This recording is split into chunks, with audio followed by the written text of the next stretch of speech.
ಅದು ಒಂದು ಪಾಠದಲ್ಲಿ ಇದು 39 ಈ ದಿನ ಕರ್ನಾಟಕ ರಾಜ್ಯ ಪಟ್ಟಣ ಸಹಕಾರ ಬ್ಯಾಂಕುಗಳ ಮಂಡಳವು ರಾಜ್ಯದ ಪಟ್ಟಣ ಸಹಕಾರ ಬ್ಯಾಂಕುಗಳ ಮುಖ್ಯ ಕಾರ್ಯನಿರ್ವಹಣಾಧಿಕಾರಿ ಮತ್ತು ಅಧಿಕಾರಿಗಳಿಗೆ ಒಂದು ದಿನದ ಜೂಮ್ ಮೀಟಿಂಗನ್ನು ಏರ್ಪಡಿಸಲಾಗಿದೆ. ಇವತ್ತು ಏನು ವಿಷಯ ಅಂದರೆ ರೀಸೆಂಟ್ ಇನ್ಕಮ್ ಟ್ಯಾಕ್ಸ್ ಆ್ಯಕ್ಟ್ ಬಗ್ಗೆ ವರದರಾಜ್ ಅವರು ಈ ದಿನ ಉಪನ್ಯಾಸ ನೀಡಲಿದ್ದಾರೆ. ತಾವು ಇನ್ಕಮ್ ಟ್ಯಾಕ್ಸ್ ಬಗ್ಗೆ ಸೆಷನ್ ಆದಮೇಲೆ ಏನಾದರೂ ವಿಷಯಗಳಿದ್ದರೆ ದಯವಿಟ್ಟು ನೋಟ್ ಮಾಡ್ಕೊಂಡು ಅವರಿಗೆ ನೀವು ಕ್ಲಾರಿಫೈ ಮಾಡ್ಕೋಬೋದು. ಅದ್ರ ಜೊತೆಗೇ ಬ್ಯಾಲೆನ್ಸ್ ಶೀಟ್ ಬಗ್ಗೆ ಏನಾದರೂ ತಾವು ಈಗ ಆಲ್ರೆಡಿ ಮಾರ್ಚ್ ಮುಗಿದಿರೋದ್ರಿಂದ ಏನೋ ಡೌಟ್ಸ್ ಇದ್ದರೆ ಸಹಿತ ಕೇಳ್ಬೋದು. ಬ್ಯಾಲೆನ್ಸ್ ಶೀಟದಲ್ಲಿ ಹೆಂಗೆ ಪ್ರಿಪರೇಷನ್ನು, ಆಮೇಲೆ ಈಗ ರೀಸೆಂಟಾಗಿ ಕ್ಯಾಶ್ ಡಿಪಾಸಿಟ್ಟು, ಕ್ಯಾಶ್ ವಿಡ್ರಾವಲ್ ಬಂದಿದೆ, ಅದ್ರ ಬಗ್ಗೆ ಅವರು ವಿವರವಾಗಿ ತಮಗೆ ತಿಳಿಸಿಕೊಡಲಿದ್ದಾರೆ. ಈ ದಿನದ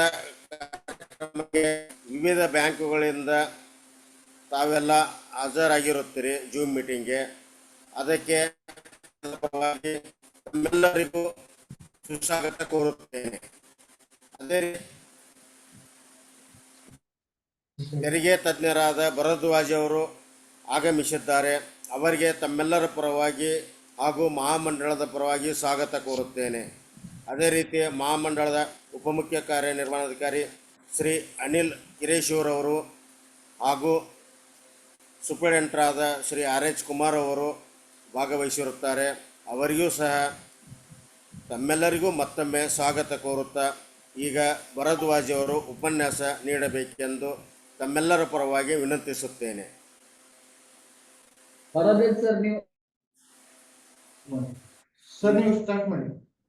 ಧನ್ಯವಾದಗಳು ಸರ್. ಬಹಳ ಸಂತೋಷ. ನೀವು ನನ್ನ ಇವತ್ತಿನ ದಿವಸ ಎಲ್ಲ ಅರ್ಬನ್ ಕೋಆಪರೇಟಿವ್ ಬ್ಯಾಂಕ್ಗಳಿಗೆ, ಮುಖ್ಯವಾಗಿ ಈಗ ಏಪ್ರಿಲ್ 1 ಇಂದ ಆಗಿರುವಂತಹ ಹೊಸ ಇನ್ಕಮ್ ಟ್ಯಾಕ್ಸ್ ಆಕ್ಟ್ ಆಫ್ 2025 ಅನ್ನುವಂಥ ಏನಿದೆ ಅದ್ರ ಬಗ್ಗೆ ಒಂದು ಕೂಲಂಕುಷವಾಗಿ ಚರ್ಚೆ ಮಾಡೋದಕ್ಕೆ, ಹಾಗೂ ಈ ವರ್ಷ ಇವಾಗ ನಾವು ಏಪ್ರಿಲ್ 30ನೇ ತಾರೀಕಿದೀವಿ. ಈ ಏಪ್ರಿಲ್ 30ನೇ ತಾರೀಕು ನಾವು ಮಾಡ್ಲೇಬೇಕಾಗಿರುವಂತ ಒಂದಷ್ಟು ಇನ್ಕಮ್ ಟ್ಯಾಕ್ಸಿನ ಪೇಮೆಂಟ್ ಗಳಾಗಿರ್ಬಹುದು, ಫಾರ್ಮ್ಸ್ ಫೈಲಿಂಗ್ ಗಳಾಗಿರ್ಬಹುದು, ಇವೆಲ್ಲ ಏನಿದೆ ಇದ್ರ ಬಗ್ಗೆ ನಾವು ಚರ್ಚೆ ಮಾಡೋದಕ್ಕೆ ನಾವು ಇನ್ನು ಒಂದೂವರೆ ಗಂಟೆಗಳ ಕಾಲ ಅಥವಾ 2 ಗಂಟೆಗಳ ಕಾಲ ನಾವು ಏಕಾಗ್ರತೆಯನ್ನ ಕಾಪಾಡ್ಕೊಳ್ಳೋಣ. ತಮಗೆ ಇನ್ಕಮ್ ಟ್ಯಾಕ್ಸ್ ವಿಚಾರದಲ್ಲಿ ಏನೇ ಸಂದೇಹಗಳಿದ್ದರೆ ನೀವು ಅದನ್ನ ಪರಿಹಾರ ಮಾಡಬಹುದು. ನಾನು ಎಲ್ಲವನ್ನೂ ಬಲ್ಲೆ ಅಂತ ಹೇಳೋದಕ್ಕೆ ಸಾಧ್ಯ ಇಲ್ಲ. ಯಾತಕ್ಕೆ ಅಂತಂದ್ರೆ ಒಬ್ಬ ಮನುಷ್ಯನ ಪರಿಮಿತಿಗೆ ಜ್ಞಾನದ ಒಂದು ಮಿತಿ ಏನಿದೆ ಅದಕ್ಕೆ ನಾನೂ ಒಳಪಡ್ತೇನೆ. ಹಾಗಾಗಿ ನನಗೆ ತಿಳಿದಿದ್ರೆ ಖಂಡಿತವಾಗ್ಲೂ ನಾನು ತಕ್ಷಣನೇ ಹೇಳ್ತೇನೆ. ಇಲ್ದೆ ಇದ್ರೆ ಅದನ್ನ ರೆಫರ್ ಮಾಡಿ ಅಥವಾ ಸಮಯ ತಗೊಂಡು ಹೇಳುವಂತಹ ಪ್ರಯತ್ನವನ್ನು ನಾನು ಮಾಡ್ತೇನೆ. ಸ್ನೇಹಿತರೆ, ಮುಖ್ಯವಾಗಿ ಬ್ಯಾಂಕರ್ಗಳು ಅಂತಂದ್ರೆ ಫೈನಾನ್ಷಿಯಲ್ ಕಸ್ಟೋಡಿಯನ್ಸ್ ಅಂತ ಕರಿತೀವಿ ನಾವು. ಫೈನಾನ್ಷಿಯಲ್ ಕಸ್ಟೋಡಿಯನ್ಸ್ ಇವಾಗ ಅರ್ಬನ್ ಬ್ಯಾಂಕ್ಗಳಲ್ಲಿ, ಕೋಆಪರೇಟಿವ್ ಬ್ಯಾಂಕ್ಗಳಲ್ಲಿ, ನಾವು ಕೋಆಪರೇಟಿವ್ ಬ್ಯಾಂಕ್ಗಳಲ್ಲಿ ಯಾತಕ್ಕೆ ಜನ ಹೂಡಿಕೆ ಮಾಡ್ತಾರೆ ಅಂತಂದ್ರೆ ನೀವು ಕೊಡುವಂತಹ ಇಂಟ್ರೆಸ್ಟ್ ಆಗಿರ್ಬೋದು, ನೀವು ಕೊಡುವಂತಹ ಸೇವೆ ಆಗಿರ್ಬೋದು, ನೀವು ವರ್ಕ್ ಮಾಡುವಂತಹ ಟೈಮಿಂಗ್ಸ್ ಆಗಿರಬಹುದು, ನ್ಯಾಷನಲೈಸ್ಡ್ ಬ್ಯಾಂಕು ಪ್ರೈವೇಟ್ ಬ್ಯಾಂಕ್ಗಳಿಗಿಂತಾನು ಬಹಳ ಅನುಕೂಲವಾಗಿರುತ್ತೆ. ಮತ್ತೆ ನಿಮ್ಮ ಸಂಬಂಧ ಅವ್ರ ಜೊತೆ ಚೆನ್ನಾಗಿರತ್ತೆ, ಚೆನ್ನಾಗಿ ನೀವು ಅವರನ್ನ ಮೆಂಬರ್ಸ್ ಗಳನ್ನ ನಡೆಸ್ಕೋತೀರಿ ಅನ್ನುವಂತಹ ಮುಖ್ಯ ವಿಚಾರಕ್ಕೆ ನೀವು ಅವರಿಗೆ ಸುಲಭವಾಗಿ ಅವರನ್ನ ನಂಬಿಕೆ ಮೇಲೆ ನೀವು ಸಾಲವನ್ನ ಕೊಡೋದಾಗಿರ್ಬೋದು, ಫೆಸಿಲಿಟೀಸ್ ಗಳನ್ನ ಕೊಡೋದಾಗಿರ್ಬೋದು ಮಾಡ್ತೀರಿ ಅನ್ನುವಂತಹ ಮುಖ್ಯ ವಿಚಾರಕ್ಕೆ ನಿಮ್ಮನ್ನ ನಂಬಿ ಅವರು ನಿಮ್ಮಲ್ಲಿ ಮೆಂಬರ್ ಗಳಾಗಿ ಅಕೌಂಟ್ ಅನ್ನ ಮೇಂಟೈನ್ ಮಾಡ್ತಾರೆ. ಅದನ್ನ ನೀವುಗಳು ಇಷ್ಟು ವರ್ಷ ಪಾಲಿಸ್ಕೊಂಡು ಬಂದಿದ್ದೀರಿ, ಹಾಗೆ ಪಾಲಿಸ್ಕೊಂಡು ಬರ್ತೀರಿ. ಆ ನಿಟ್ಟಿನಲ್ಲಿ ಕೆಲವೊಂದು ಅಮೆಂಡ್ಮೆಂಟ್ಸ್ ಗಳೇನಾಗಿದೆ ಇದ್ರ ಬಗ್ಗೆ ಎಲ್ಲ ನಿಮಗೆ ಜನಗಳು ಪ್ರಶ್ನೆ ಕೇಳ್ತಾ ಇರ್ತಾರೆ. ತಾವು ಅದನ್ನ ಫೈಲಿಂಗ್ ಮಾಡ್ಬೇಕಾಗಿರುತ್ತೆ. ಅವಾಗ ಸಂದೇಹಗಳು ಬರುತ್ತೆ, ಅವಾಗ ಮಾಹಿತಿಯ ಕೊರತೆಗಳಿರುತ್ತೆ. ಇವೆಲ್ಲದರ ವಿಚಾರವಾಗಿ ನಾವೊಂದು ಸ್ಥೂಲವಾದಂತಹ, ಒಂದು ಕೂಲಂಕುಷವಾದಂತಹ, ಒಂದು ಸಮಗ್ರವಾದಂತಹ ಒಂದು ಚರ್ಚೆಯನ್ನ ಇವತ್ತು ಮಾಡೋಣ.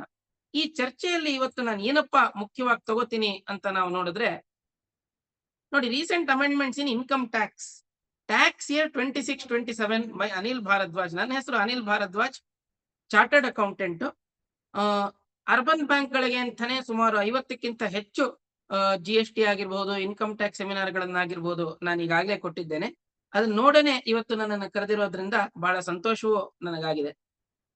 ಮುಖ್ಯವಾಗಿ ಇವತ್ತು ನಾನು ನಿಮ್ಮಲ್ಲಿ ಇದು ಮಾಡ್ಕೋತಾ ಇರೋದು, ಪಾಠವನ್ನ ಮಾಡ್ತಾ ಇರುವಂತದ್ದು ನೋಡಿ, ಈ ವರ್ಷ ಪ್ರೀವಿಯಸ್ ಇಯರ್ ಅನ್ನುವಂತಹ ಪದ ರೀಪ್ಲೇಸ್ ಆಗಿ ಟ್ಯಾಕ್ಸ್ ಇಯರ್ ಅನ್ನುವಂಥದ್ದು ಹೊಸ ಕಾನ್ಸೆಪ್ಟ್ ಆಗಿದೆ.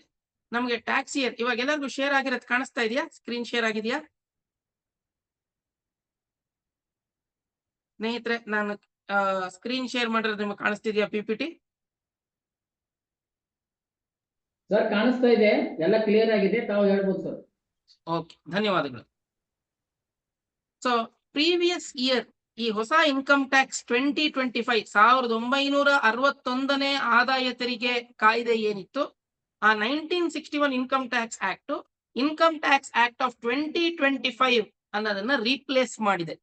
ಈ ರೀಪ್ಲೇಸ್ ಮಾಡಿರ್ಬೇಕಾದ್ರೆ ಏನೇನು ಮುಖ್ಯವಾಗಿ ನಾವು ಗಮನದಲ್ಲಿ ಇಟ್ಕೋಬೇಕು ನೋಡಿ. ಮೊದಲನೇ ಏಪ್ರಿಲ್ 2026 ಇಂದ, ಮೊದಲನೇ ಏಪ್ರಿಲ್ 2026ನೇ ತಾರೀಕಿಂದ ಹೊಸ ಇನ್ಕಮ್ ಟ್ಯಾಕ್ಸ್ ಆಕ್ಟ್ ಆಫ್ 2025, ಹೊಸ income tax rules of 2026, new forms have come in to existence. ಎಲ್ಲಾ ಹೊಸ ಫಾರ್ಮ್ಗಳುವೆ ಬಂದ್ಬಿಟ್ಟಿದೆ. ಆದ್ರೆ ನಾವ್ ಇವಾಗ ಏನು ಫೈಲ್ ಮಾಡ್ತೀವಿ, ಹೋದ ವರ್ಷಕ್ಕೆ ಸಂಬಂಧಪಟ್ಟ ಹಾಗೆ ನಾವ್ ಏನ್ ಫೈಲ್ ಮಾಡ್ತೇವೆ, ಫಾರ್ಮ್ 24Q ಆಗಿರ್ಬೋದು, 26Q ಆಗಿರ್ಬೋದು, 27Q ಆಗಿರ್ಬೋದು, ಆಮೇಲೆ ಫಾರ್ಮ್ 15G ಮತ್ತೆ H ಗಳಾಗಿರ್ಬೋದು, ಇಶ್ಯೂ ಆಫ್ ಫಾರ್ಮ್ 16 ಗಳಾಗಿರ್ಬೋದು, 16A ಗಳಾಗಿರ್ಬೋದು, ಇವೆಲ್ಲ ಹೋದ ವರ್ಷಕ್ಕೆ ಇನ್ನ ಜಾರಿನಲ್ಲಿರುತ್ತೆ. ಆಯ್ತಾ? ನಾನು ಈಗ ಹೊಸ ಫಾರ್ಮ್ಸ್ ಹೇಳ್ತಿದ್ದೀನಿ ಅಂತ ಹೋದ ವರ್ಷಕ್ಕೆ ಅದು ರೀಪ್ಲೇಸ್ ಆಗೋದಿಲ್ಲ. ಅದು ಈ ವರ್ಷ ಏಪ್ರಿಲ್ 1ನೇ ತಾರೀಕಿಂದ ದುಡಿದಂತಹ ದುಡ್ಡಿಗೆ, ಏಪ್ರಿಲ್ 1ನೇ ತಾರೀಕಿಂದ ನೀವು ಕೊಡುವಂತಹ ಇಂಟ್ರೆಸ್ಟ್ ಗಳಿಗೆ, ಈ ವರ್ಷ ಫೈನಾನ್ಷಿಯಲ್ ಇಯರ್ 26-27ಗೆ ಬೇಕಾಗಿರುವಂತಹ ಇದೇನಿದೆ ಫಾರ್ಮ್ಸ್ ಗಳೇನಿದೆ, ಅದು ಮಾತ್ರ ನ್ಯೂ ಫಾರ್ಮ್ಸ್ ನ ತಗೋಬೇಕು. ಅದಕ್ಕೆ ಮಾತ್ರ new income tax act of 2025 ತಗೋಬೇಕು. ಆದ್ರೆ ಹೋದ ವರ್ಷಕ್ಕೆ ಹಿಂದಿನ ಎಲ್ಲಾ ವರ್ಷಗಳಿಗೂ ನೀವು ತಗೋಬೇಕಾಗಿರುವಂತದ್ದು ಮುಖ್ಯವಾಗಿ 1961ನೇ ಆಕ್ಟೇನೆ. ನೋಡಿ, ಇವಾಗ ಮೇ ನಲ್ಲಿ ನೀವು ರಿಟರ್ನ್ಸ್ ಗಳು ಫೈಲ್ ಮಾಡ್ಬೇಕಾಗತ್ತೆ. ಮೇ ನಲ್ಲಿ SFT ಟ್ರಾನ್ಸಾಕ್ಷನ್ ಗಳು ಫೈಲ್ ಮಾಡ್ಬೇಕಾಗತ್ತೆ. ಫಾರ್ಮ್ 61A ಗಳು ಫೈಲ್ ಮಾಡ್ಬೇಕಾಗತ್ತೆ, 61B ಗಳು ಫೈಲ್ ಮಾಡ್ಬೇಕಾಗತ್ತೆ. ಇವೆಲ್ಲದನ್ನು ನೀವು ಹಳೇ ಫಾರ್ಮ್ಸ್ ಅಲ್ಲೇ ಮಾಡ್ಬೇಕು, ಹೊಸ ಫಾರ್ಮ್ಸ್ ಅಲ್ಲ. ಆದ್ರೆ ಈ ಏಪ್ರಿಲ್ ಇಂದ ಶುರು ಆಗುವಂತಹ ಗಣನೆಗೆ ತಗೋಬೇಕಾಗಿರುವಂತಹ ಏನೇನೇನೇನೇನಿದೆ ಅದೆಲ್ಲ ಅದಕ್ಕೂ ಹೊಸ ಫಾರ್ಮ್ಗಳು ಶುರು ಆಗತ್ತೆ. ಹಳೆ ವರ್ಷಕ್ಕೆ ನೀವು ಇವಾಗ ಏನ್ ಫೈಲ್ ಮಾಡ್ತೀರಿ ಇವೆಲ್ಲಾನು ಹಳೆ ಫಾರ್ಮ್ಸ್ ಗಳೇ ಇರುತ್ತೆ. ಇಲ್ಲಿವರೆಗೆ ಕ್ಲಿಯರ್ ಆಯ್ತಲ್ವಾ? ನಾನು ಹೇಳಿದ್ದು ಕನ್ಫ್ಯೂಷನ್ ಗಳು ಇರಬಾರ್ದು. ನಾನು ನೀವು ಇಷ್ಟು ಹೇಳಿರೋದನ್ನ ಅರ್ಥ ಮಾಡ್ಕೊಂಡಿದ್ದೀರಿ ಅಂತ ಅನ್ಕೊಂಡು ಇವಾಗ ಮುಂದುವರಿತೀನಿ. ನೋಡಿ, ಇಷ್ಟು ದಿವಸ ನಮಗೆ ಇನ್ಕಮ್ ಟ್ಯಾಕ್ಸ್ ಅಲ್ಲಿ ಪ್ರೀವಿಯಸ್ ಇಯರ್ ಮತ್ತೆ ಅಸೆಸ್ಮೆಂಟ್ ಇಯರ್ ಅಂತ ಇತ್ತು, ಹೌದಾ? ಇವಾಗ in which year we are currently in? ಯಾರಾದ್ರೂ ಮಾತಾಡಬಹುದು, ಮೈಕ್ ನ ಅನ್ಮ್ಯೂಟ್ ಮಾಡ್ಕೊಂಡು ನಾನು ಕೇಳುವಂತಹ ಪ್ರಶ್ನೆಗಳಿಗೆ ಉತ್ತರವನ್ನ ಕೊಡಬಹುದು. ಇಲ್ಲಿವರೆಗೆ ನಮಗೆ ಪ್ರೀವಿಯಸ್ ಇಯರ್ ಅಸೆಸ್ಮೆಂಟ್ ಇಯರ್ ಅನ್ನುವಂತ ಕಾನ್ಸೆಪ್ಟ್ ಇತ್ತು. ಇವಾಗ ನಾವು ಕರೆಂಟ್ ಯಾವ ಪ್ರೀವಿಯಸ್ ಇಯರ್ ಅಲ್ಲಿ ಇದೀವಿ, ಯಾವ ಅಸೆಸ್ಮೆಂಟ್ ಇಯರ್ ಅಲ್ಲಿ ಇದೀವಿ ಹೇಳ್ಬೋದಾ ಯಾರಾದ್ರೂ ಒಬ್ರು?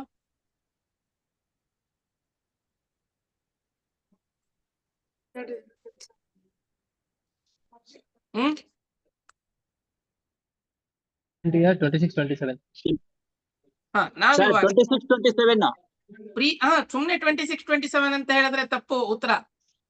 ಪ್ರೀವಿಯಸ್ ಇಯರ್ 25-26 previous year 26-27 ಅಂತ ಹೇಳ್ಬೇಕು. exactly previous year 25-26, assessment year 26-27. ಏನ್ ಹಾಗಾದ್ರೆ ಅಂದ್ರೆ ನಮ್ಗೆಲ್ಲ ಅರ್ಥ ಆಗಿದೆ. ಪ್ರೀವಿಯಸ್ ಇಯರ್ ಅಂತಂದ್ರೆ the year in which we earned the income, ಯಾವ ವರ್ಷದಲ್ಲಿ ನಾವು ದುಡಿಮೆಯನ್ನ ಮಾಡಿದ್ವೋ, ಆದಾಯವನ್ನ ಗಳಿಸಿದ್ವೋ ಅದನ್ನ ನಾವು ಪ್ರೀವಿಯಸ್ ಇಯರ್ ಅಂತ ಕರಿತೀವಿ. ಅದ್ರ ಮುಂದಿನ ವರ್ಷವನ್ನ, ಯಾವ ವರ್ಷದ ಆದಾಯವನ್ನ ಮುಂದಿನ ವರ್ಷದಲ್ಲಿ ನಾವು ಟ್ಯಾಕ್ಸ್ ಅನ್ನ ಕಟ್ತೀವೋ ಅದನ್ನ ಅಸೆಸ್ಮೆಂಟ್ ಇಯರ್ ಅಂತ ಕರಿತಾ ಇದ್ವಿ, ಹೌದಾ? ಇನ್ನು ಮುಂದೆ ಈ 1st of April ಇಂದ ನಾವು ಪ್ರೀವಿಯಸ್ ಇಯರ್ ಅನ್ನುವಂತಹ ಪದವನ್ನ ಡಬ್ಬಿಗೆ ಹಾಕ್ತಿದೀವಿ ಅಂತಂದ್ರೆ ಅದನ್ನ ಉಪಯೋಗಿಸ್ತಿಲ್ಲ, ಅದನ್ನ ಯಾವುದೇ ರೀತಿಯಾದಂತಹ ಮಾನ್ಯತೆ ಅದಕ್ಕೆ 1st of April ಇಂದ ಇರೋದಿಲ್ಲ. The last previous year of income tax is 25-26. So from 26-27 year onwards, it is not previous year, it is called tax year. Tax year ಅಂತ ಕರಿತೀವಿ. ಅಂತಂದ್ರೆ the year in which the tax is earned. ಅದನ್ನ ನಾವು tax year ಅಂತ ಕರಿತೀವಿ. Assessment year ಅನ್ನುವಂತಹ ಕಾನ್ಸೆಪ್ಟೇ ಇರೋದಿಲ್ಲ. Assessment year ಅನ್ನುವಂತ ಕಾನ್ಸೆಪ್ಟೇ ಇರಲ್ಲ, ಬರೀ ಟ್ಯಾಕ್ಸ್ ಇಯರ್ ಅಷ್ಟೇ ಇರುತ್ತೆ. ಈ ವರ್ಷ ಕಟ್ಟಿದ ಇದು ಗಳಿಸಿದಂತಹ ಆದಾಯಕ್ಕೆ ನಾವು ಮುಂದಿನ ವರ್ಷ ಟ್ಯಾಕ್ಸ್ ಅನ್ನ ಕಟ್ತೇವೆ ಅಷ್ಟೇನೆ. ಸೊ ಟ್ಯಾಕ್ಸ್ ಇಯರ್ ಅನ್ನೋದನ್ನೇ ನಾವು ಎಲ್ಲದಕ್ಕೂ ರೆಫರ್ ಮಾಡ್ತೇವೆ. ಟ್ಯಾಕ್ಸ್ ಇಯರ್ ಅನ್ನು ಬಿಟ್ಟು ಬೇರೆ ಇನ್ಯಾವುದನ್ನು ನಾವು ಈ ವರ್ಷದಿಂದ ರೆಫರ್ ಮಾಡೋದಿಲ್ಲ. ಅದು ಮೊದಲನೇ change. Tax year is equal to financial year in which income is earned. So from this year onwards tax year 26-27 ಅಷ್ಟೇನೆ. ಅಸೆಸ್ಮೆಂಟ್ ಇಯರ್ ಒಂದು, ಪ್ರೀವಿಯಸ್ ಇಯರ್ ಒಂದು, ಬಹಳ ಕನ್ಫ್ಯೂಷನ್ ಗಳು ಏನಿತ್ತು ಸಾಮಾನ್ಯ ಜನಕ್ಕೆ. ಈಗ ನಿಮ್ಗೆ ನಮ್ಗೆ being chartered accountant, being bankers, ನಿಮ್ಗೆ ಅದು ಅಭ್ಯಾಸ ಆಗ್ಬಿಟ್ಟಿರಬಹುದು. ಆದ್ರೆ ಸಾಮಾನ್ಯ ಜನತೆಗೆ ಪ್ರೀವಿಯಸ್ ಇಯರ್ ಅಂತಂದ್ರೆ ಯಾವುದು, ಟ್ಯಾಕ್ಸ್ ಇಯರ್ ಅಂತಂದ್ರೆ ಯಾವುದು, ಅಸೆಸ್ಮೆಂಟ್ ಇಯರ್ ಅಂತಂದ್ರೆ ಯಾವುದು, 108 ತಾಪತ್ರಯಗಳಿದ್ದಿದ್ರಿಂದ ಅದೆಲ್ಲದನ್ನು we have done away with, and there is only one year called tax year, and this is tax year 26-27 for the current year, and going forward there is only one thing, that is tax year. ಅರ್ಥ ಆಯ್ತಲ್ಲ? So ಅದನ್ನ ನಾವು ಗಮನ ಇಟ್ಟು ತಿಳ್ಕೊಬೇಕಾಗತ್ತೆ. Important changes in income tax TDS, ಇದನ್ನ ನಾವು ಬಹಳ ಸ್ಥೂಲವಾಗಿ ನೋಡ್ಕೋಬೇಕಾಗತ್ತೆ. ತಾವು ಪ್ರತಿಯೊಬ್ರು ಒಂದು ಪುಸ್ತಕವನ್ನ ತೆಗೆದು ಒಂದು ಪೆನ್ನನ್ನ ಹಿಡ್ಕೊಂಡು ಕೂತ್ಕೋಬೇಕಾಗತ್ತೆ. ಸುಮ್ಮನೆ ಕೂತ್ಕೊಂಡು ಉಪಯೋಗ ಇಲ್ಲ, ಬರೀ ಕೇಳಿಸ್ಕೊಂಡ್ರೆ ಉಪಯೋಗ ಇಲ್ಲ. ಎಲ್ಲಾರು ಒಂದು ಪುಸ್ತಕವನ್ನ, ಒಂದು ಪೆನ್ನನ್ನ ತೆಗೆದುಕೊಂಡು ಇಟ್ಕೊಳ್ಳಿ. ನಾನು ಹಳೆ ಸೆಕ್ಷನ್ಗಳ ಹೆಸರೇನಿದೆ, ಹೊಸ ಸೆಕ್ಷನ್ಗಳ ಹೆಸರೇನಿದೆ ಅನ್ನೋದನ್ನ ನಿಮ್ಗೆ ಕರೆಕ್ಟ್ ಆಗಿ ಹೇಳ್ತೀನಿ. ಹಳೆ ಫಾರ್ಮ್ಗಳ ಹೆಸರೇನಿದೆ, ಹೊಸ ಫಾರ್ಮ್ಗಳ ಹೆಸರೇನಿದೆ ಅನ್ನೋದನ್ನು ನಿಮ್ಗೆ ನಾನು ಇವಾಗ ಕರೆಕ್ಟ್ ಆಗಿ ಎಲ್ಲದನ್ನು ಹೇಳೋದಕ್ಕೆ ಪ್ರಯತ್ನ ಪಡ್ತೇನೆ. ನೋಡಿ, income tax, old income tax sections 194 series ಏನಿತ್ತು, 194 for dividend, 194A for interest, 194C for contract, 194I for rent, 194J for profession, ಇವೆಲ್ಲ ಏನೇನಿತ್ತು ಇವೆಲ್ಲಾನು has been replaced completely with the new section called 393. 393 ಅನ್ನುವಂತಹ ಒಂದು ಸೆಕ್ಷನ್ ಈ ಎಲ್ಲಾ series 194N ಆಗಿರ್ಬೋದು, 194R ಆಗಿರ್ಬೋದು, 194P ಆಗಿರ್ಬೋದು, ನೀವು ಬೇಕಾದ 194 ಸೆಕ್ಷನ್ ಹೇಳಿ, ಆ ಎಲ್ಲಾ 194 ಸೆಕ್ಷನ್ ಒಂದೇ ಒಂದು ಸೆಕ್ಷನ್ ಆಗಿದೆ. ಹಳೆ ಇನ್ಕಮ್ ಟ್ಯಾಕ್ಸ್ಗೂ ಹೊಸ ಇನ್ಕಮ್ ಟ್ಯಾಕ್ಸ್ಗೂ ಏನಪ್ಪ ವ್ಯತ್ಯಾಸ ಅಂತಂದ್ರೆ, ಈಗ ಎಲ್ಲಾ 194 ಸೆಕ್ಷನ್ಗಳು ಒಂದೇ ಸೆಕ್ಷನ್ ಆಗಿದೆ. That is 393. 393 ನಲ್ಲಿ ಅವರು ಇನ್ಕಮ್ ಟ್ಯಾಕ್ಸ್ ಅಲ್ಲಿ ಅವರು ಏನ್ ಮಾಡಿದಾರಪ್ಪ, ಏನಪ್ಪ ವ್ಯತ್ಯಾಸ ಇದೆ ಅಂತ ನಾವು ನೋಡಿದ್ರೆ, ಎಲ್ಲದನ್ನು ಒಂದು ಟೇಬಲ್ ರೂಪದಲ್ಲಿ ಅದನ್ನ ನಮಗೆ ಕೊಟ್ಟಿದ್ದಾರೆ. ಎಲ್ಲವನ್ನು ಹೇಗೆ ಕೊಟ್ಟಿದ್ದಾರೆ? ಟೇಬಲ್ ರೂಪದಲ್ಲಿ ಕೊಟ್ಟಿದ್ದಾರೆ. ಇವಾಗ ನಾನು ನಿಮಗೆ ಅದನ್ನ ತೋರಿಸ್ತೀನಿ. ಹೇಗ್ ನೋಡೋದು ಅನ್ನೋದು ಬಹಳ ಮುಖ್ಯ. ನೋಡಿ, ನಾನು ಎಲ್ಲದನ್ನು PPT ನಲ್ಲೇ ತೋರಿಸಲ್ಲ. ನಿಮ್ಗೆ ನಾಳೆ ಏನಾದ್ರು ಪ್ರಶ್ನೆ ಬಂತು ಅಂತಂದ್ರೆ ನಿಮಗೆ ನೋಡ್ಕೊಳ್ಳುವಂತಹ ಒಂದು ಚಾಕುಚಕ್ಯತೆಯನ್ನ ಅಥವಾ ಹೇಗೆ ನೀವು ನೋಡ್ಕೋಬಹುದು ಅನ್ನೋದನ್ನ ನಾನು ಇಲ್ಲಿ ನಿಮಗೆ ತೋರಿಸ್ತೀನಿ. ಎಲ್ರಿಗೂ ಕಾಣಿಸ್ತಿದೆಯಾ ಇನ್ಕಮ್ ಟ್ಯಾಕ್ಸ್? ಇದು ನೋಡಿ, ಇದು ಹೊಸ ಸೆಕ್ಷನ್ 393. ಹೊಸ section 393 tax to be deducted at source ಅನ್ನುವಂಥದ್ದು. ಈ section 393 of income tax act ಏನಾದ್ರು ಪ್ರಶ್ನೆ ಕೇಳಿದ್ರ?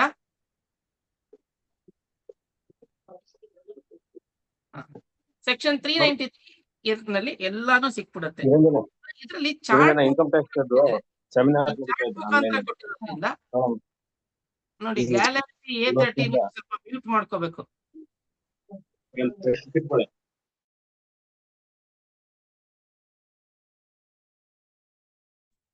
ನನ್ನನ್ನು ಸೇರಿಸಿ ಮ್ಯೂಟ್ ಮಾಡ್ಬಿಟ್ರು ಹೋಸ್ಟ್ ಅವರು. ಇರ್ಲಿ, ಪರವಾಗಿಲ್ಲ. ಇಲ್ಲ ಸರ್, ಅಂದ್ರೆ ನಾ ಎಲ್ಲರನ್ನ ಮ್ಯೂಟ್ ಮಾಡ್ಬಿಟ್ಟು. ಇರ್ಲಿ ಸುಮ್ನೆ ಹೇಳಿ ಆಗ್ಲಿ. ಸೆಕ್ಷನ್ 393 ನೋಡ್ತಾ ಇದೀವಿ. ನೋಡಿ, 393 ನಲ್ಲಿ ಪೂರ್ತಿ ಎಲ್ಲ ಬಂದ್ಬಿಡುತ್ತೆ. ಇದಕ್ಕೆ ನಾನೊಂದು ಸ್ಮಾಲ್ ಚಾರ್ಟ್ ಅನ್ನ ಮಾಡಿದೀನಿ.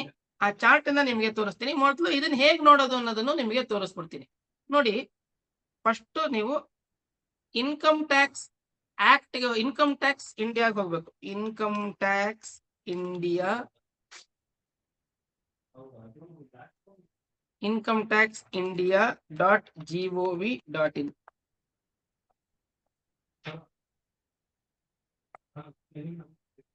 ನಿಮ್ಗೆ ಇದು ಕಾಣಿಸ್ತಾ ಇದೆ ಅಲ್ವಾ? ಏನು ನಾನು ಏನ್ ಶೇರ್ ಮಾಡ್ತಿದ್ದೀನಿ ಅನ್ನೋದು ಕಾಣಿಸ್ತಿದೆ ಅಲ್ವಾ?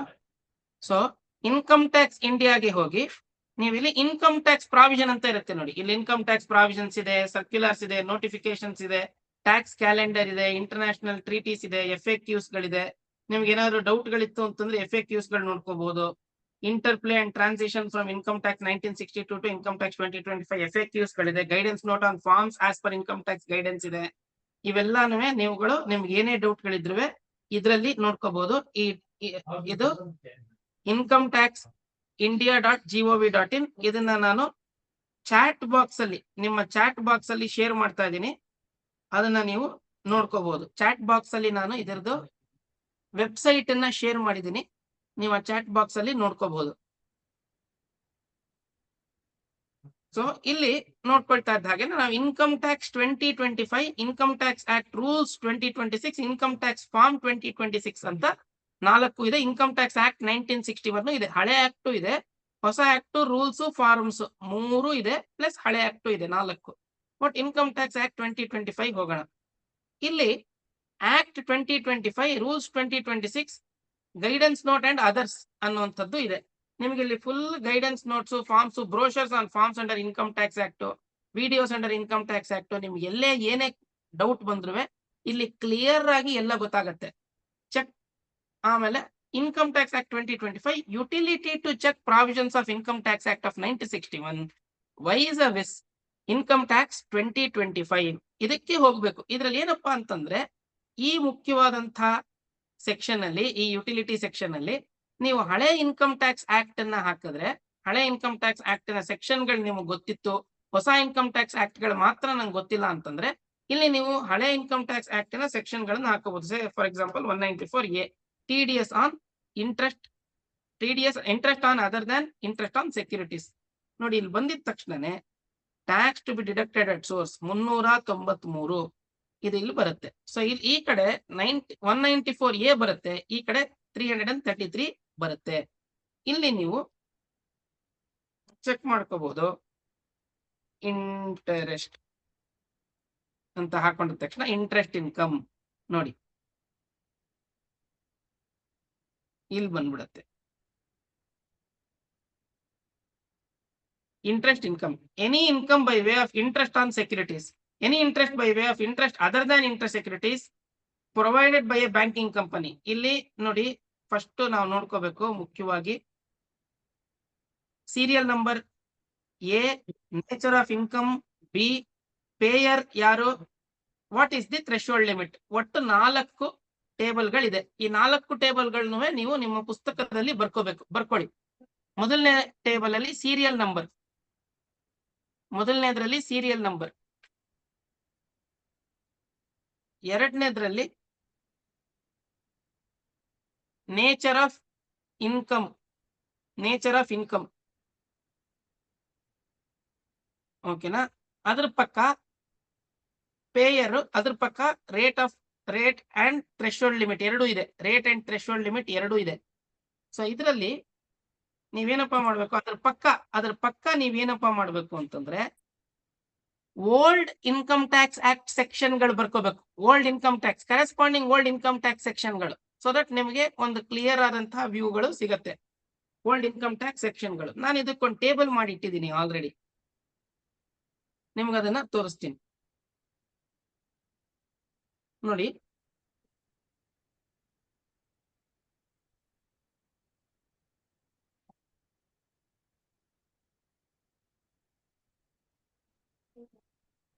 ಕಾಣಿಸ್ತಿದ್ಯಾ ಎಲ್ಲರಿಗೂ? ಎಸ್.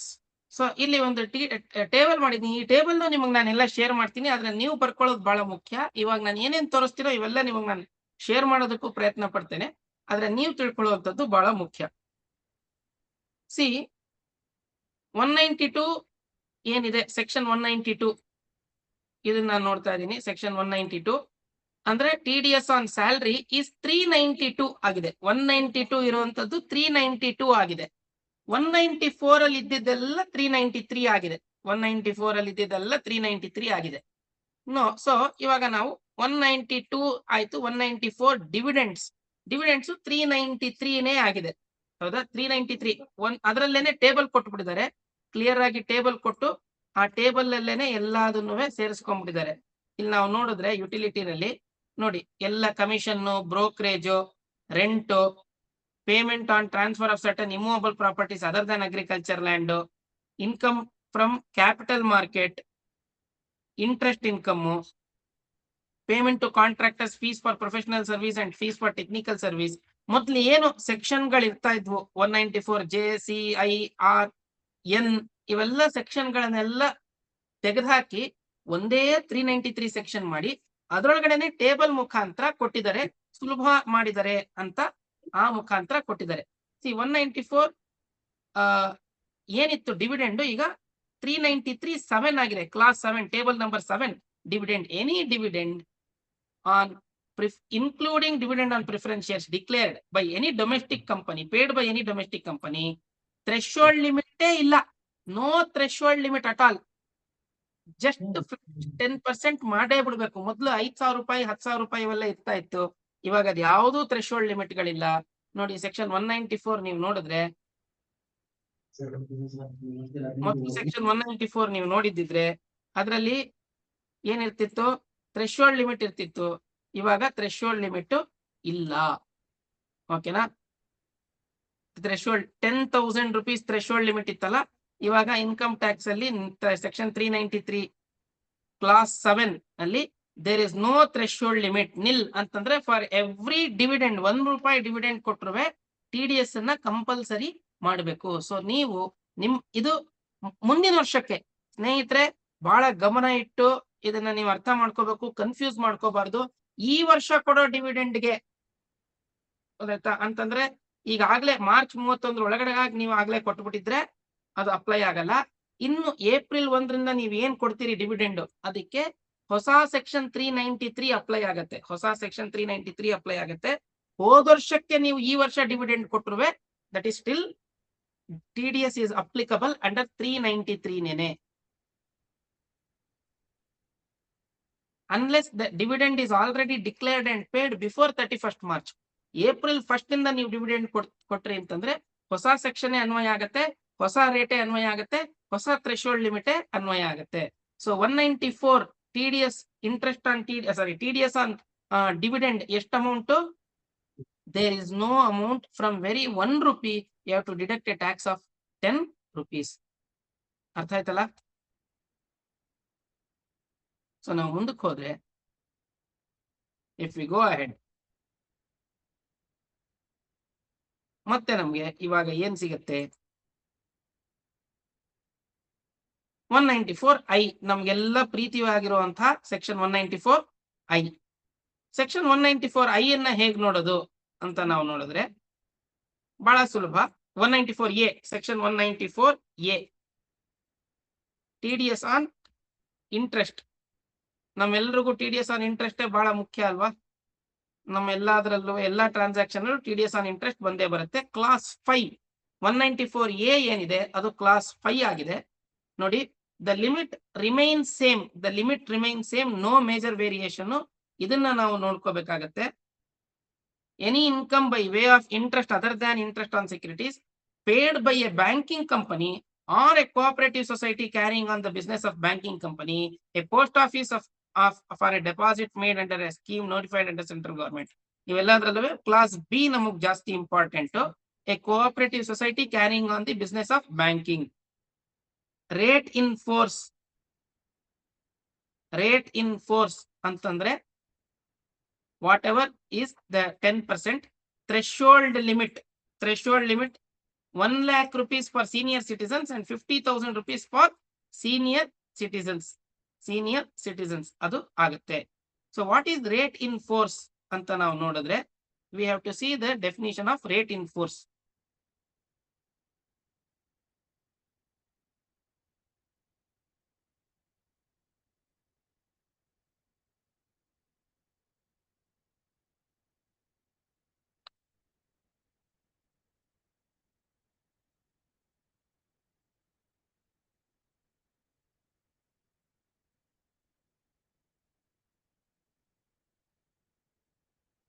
ಒಂದ್ ನಿಮಿಷ.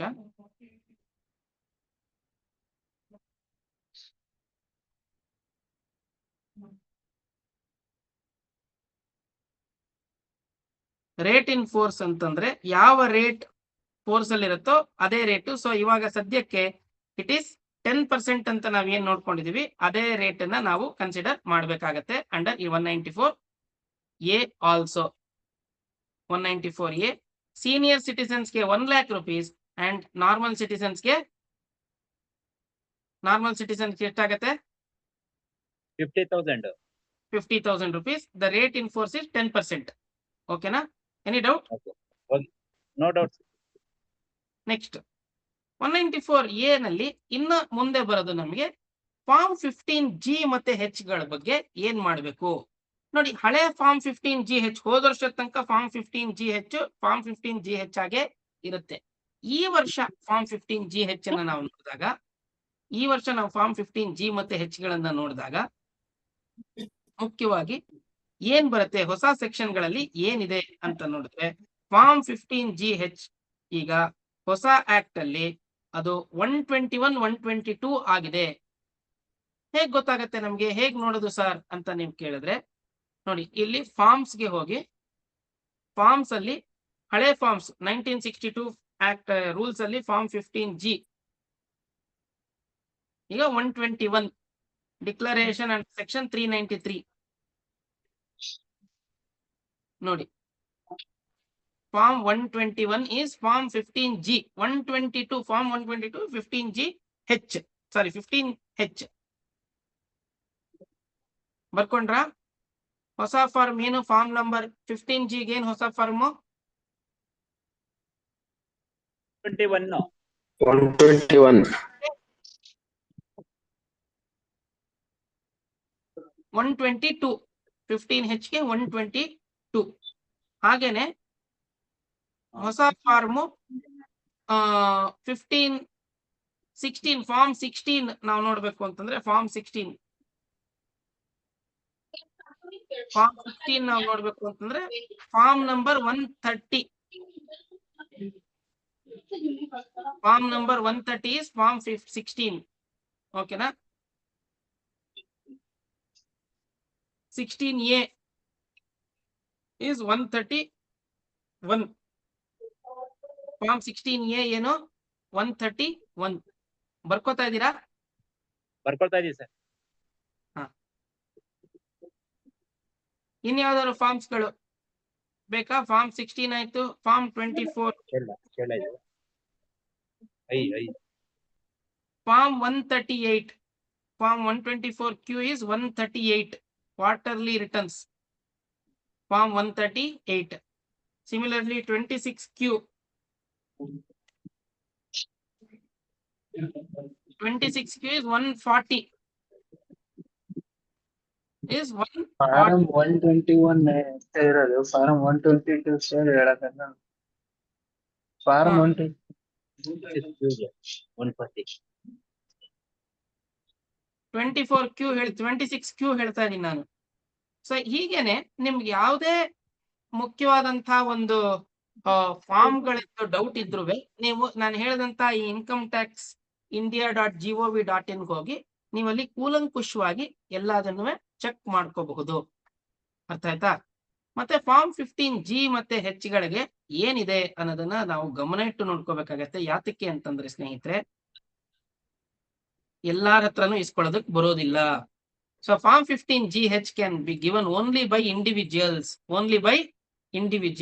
It cannot be given by any other person. ಅದಕ್ಕೆ 393 ನೋಡ್ಬೇಕಾಗತ್ತೆ. ನಾವೇನ್ ನೋಡ್ಬೇಕಾಗತ್ತೆ? 393.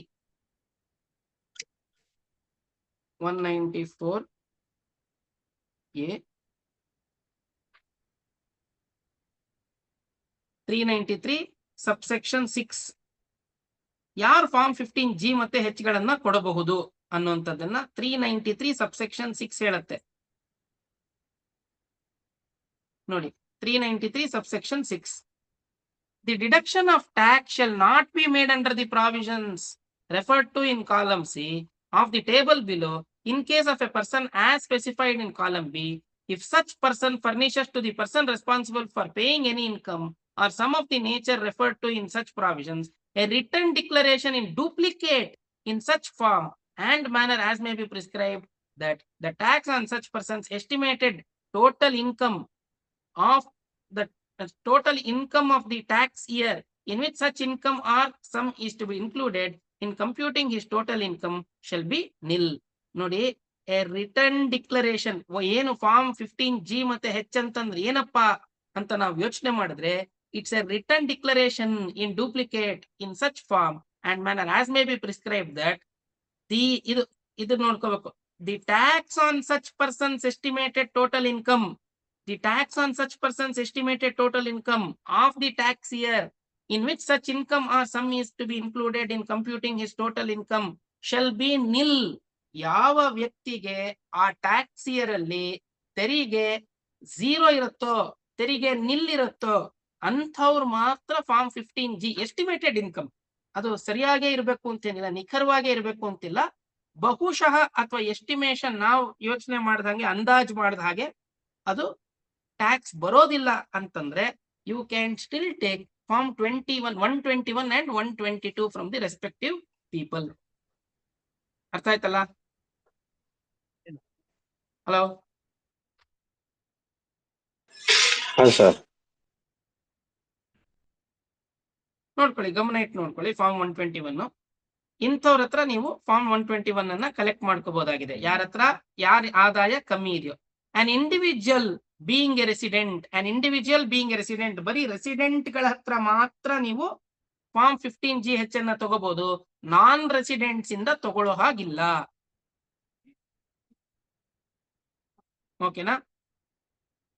A payment of accumulated balance due to an employee referred to in section 392 subsection 7. Payment of accumulated balance due to an employee referred to in 392.7. Insurance commission, rent referred to, income in respect of units, interest ಇದು ನಮ್ಗೆ ಬೇಕಾಗಿರೋದು.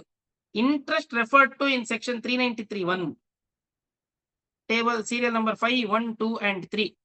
ಯಾರಿಗೆ ನೀವು interest ಅನ್ನ ಕೊಡ್ತಾ ಇರ್ತೀರೋ ಅವರ ಆದಾಯ 12 ಲಕ್ಷಕ್ಕಿಂತನೂ ಕಮ್ಮಿ ಇತ್ತು ಅಂತಂದ್ರೆ ಅವ್ರು ಟ್ಯಾಕ್ಸ್ ಕಟ್ಟಬೇಕಾಗಿಲ್ಲ. ಅವರ ವಾರ್ಷಿಕ ಆದಾಯ ಇವಾಗ ಹೊಸ ಇನ್ಕಮ್ ಟ್ಯಾಕ್ಸ್ ಪ್ರಕಾರ ವರ್ಷಕ್ಕೆ 12 ಲಕ್ಷದ ತನಕ ಅವರಿಗೆ ಯಾವುದೇ ರೀತಿಯಾದಂತಹ ತೆರಿಗೆ ಇರೋದಿಲ್ಲ.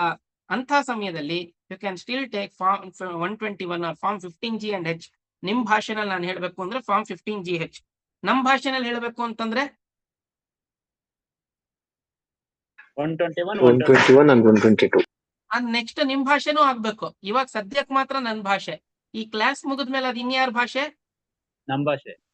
ನಮ್ಮೆಲ್ಲರ ಭಾಷೆ. So interest referred to in section 393 ನಾವು ಮೇಲೆ ಹೇಳ್ದಂಗೆನೆ ಆ ಅಮೌಂಟ್, ಇಂಟ್ರೆಸ್ಟ್ ಅಮೌಂಟ್ 12 lakhs ದಾಟಬೇಕು ಅಂತಲ್ಲ, ಇಂಟ್ರೆಸ್ಟ್ ಕೊಡ್ತಿರೋಂಥವ್ರಿಗೆ ಪ್ರಾವಿಷನ್ಸ್ ಆಫ್ ಯಾರಿಗೆ ಅನ್ನೋದು ಇರೋದಿದು. C deduction of tax shall not be made under the provisions referred to in column C of table below in case of a person as specified in column B. So ಯಾರ ಆದಾಯಕ್ಕೆ ಯಾರಿಗೆ ನೀವು interest income ಅನ್ನ ಕೊಡ್ತಾ ಇದ್ದೀರೋ ಮತ್ತೆ ಆ ವ್ಯಕ್ತಿಯ ವಾರ್ಷಿಕ ಆದಾಯ ತೆರಿಗೆ ಮಟ್ಟಕ್ಕಿಂತ ಕಮ್ಮಿ ಇದೆಯೋ ಅವರಿಗೆ ನೀವು ಫಾರ್ಮ್ 15G, ಅವ್ರ ಹತ್ರ ನೀವು ಫಾರ್ಮ್ 15G ಮತ್ತೆ H ಅನ್ನ ಪಡಿಬಹುದಾಗಿದೆ. The provisions of this subsection shall not apply in case of a person referred to in class B of a table other than individual at age 60 years or more at if the aggregate of amounts of any income or some nature referred to in column C in this table being the relevant maximum amount not chargeable to tax. ದಯವಿಟ್ಟು ಸ್ವಲ್ಪ mute ಮಾಡ್ಕೊಳ್ಳಿ sir. ಮತ್ತೆ ಅರುಣ್ ತೆಲ್ವಾರ್ ಅವ್ರೆ ಮಾತಾಡ್ಬಿಡಿ ದಯವಿಟ್ಟು. Sir ಮಾತಾಡಿ sir, ಮಾತಾಡಿ.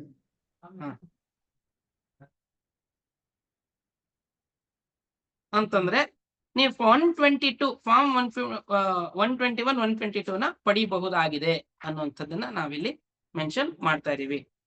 ಈ 15G ಮತ್ತೆ H ಅಲ್ಲಿ ಇನ್ನೇನಾದ್ರು ಡೌಟ್ ಇದೆಯಾ?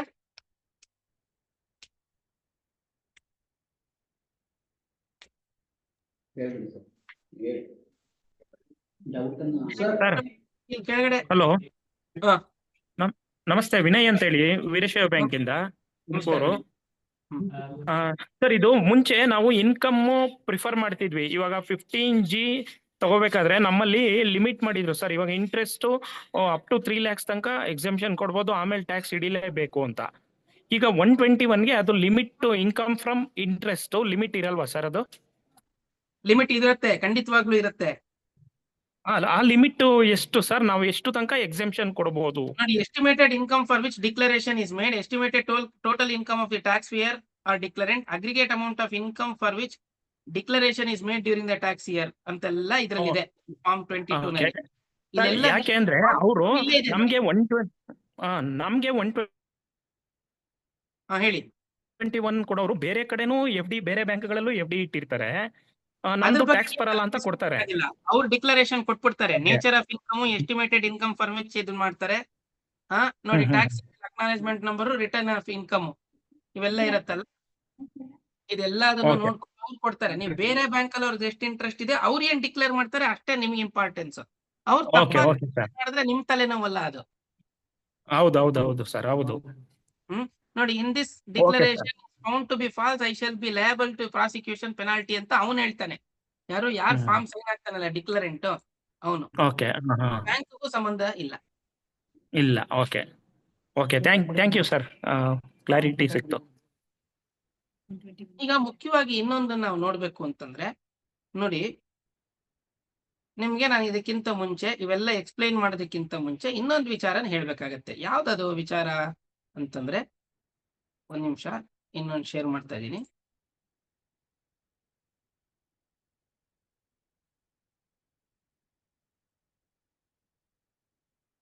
ನನ್ PPT ಕಾಣಿಸ್ತಾ ಇದೆಯಾ?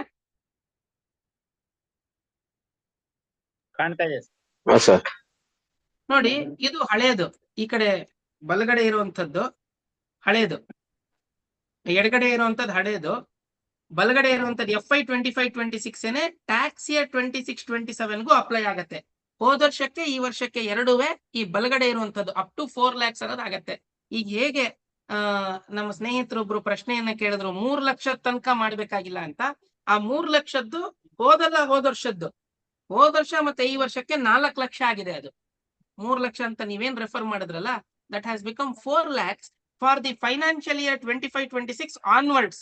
ಸೊ 25-26, 26-27ಗೆ ನಾವು 4 lakhs ಅನ್ನೇ ಕನ್ಸಿಡರ್ ಮಾಡ್ಬೇಕಾಗತ್ತೆ.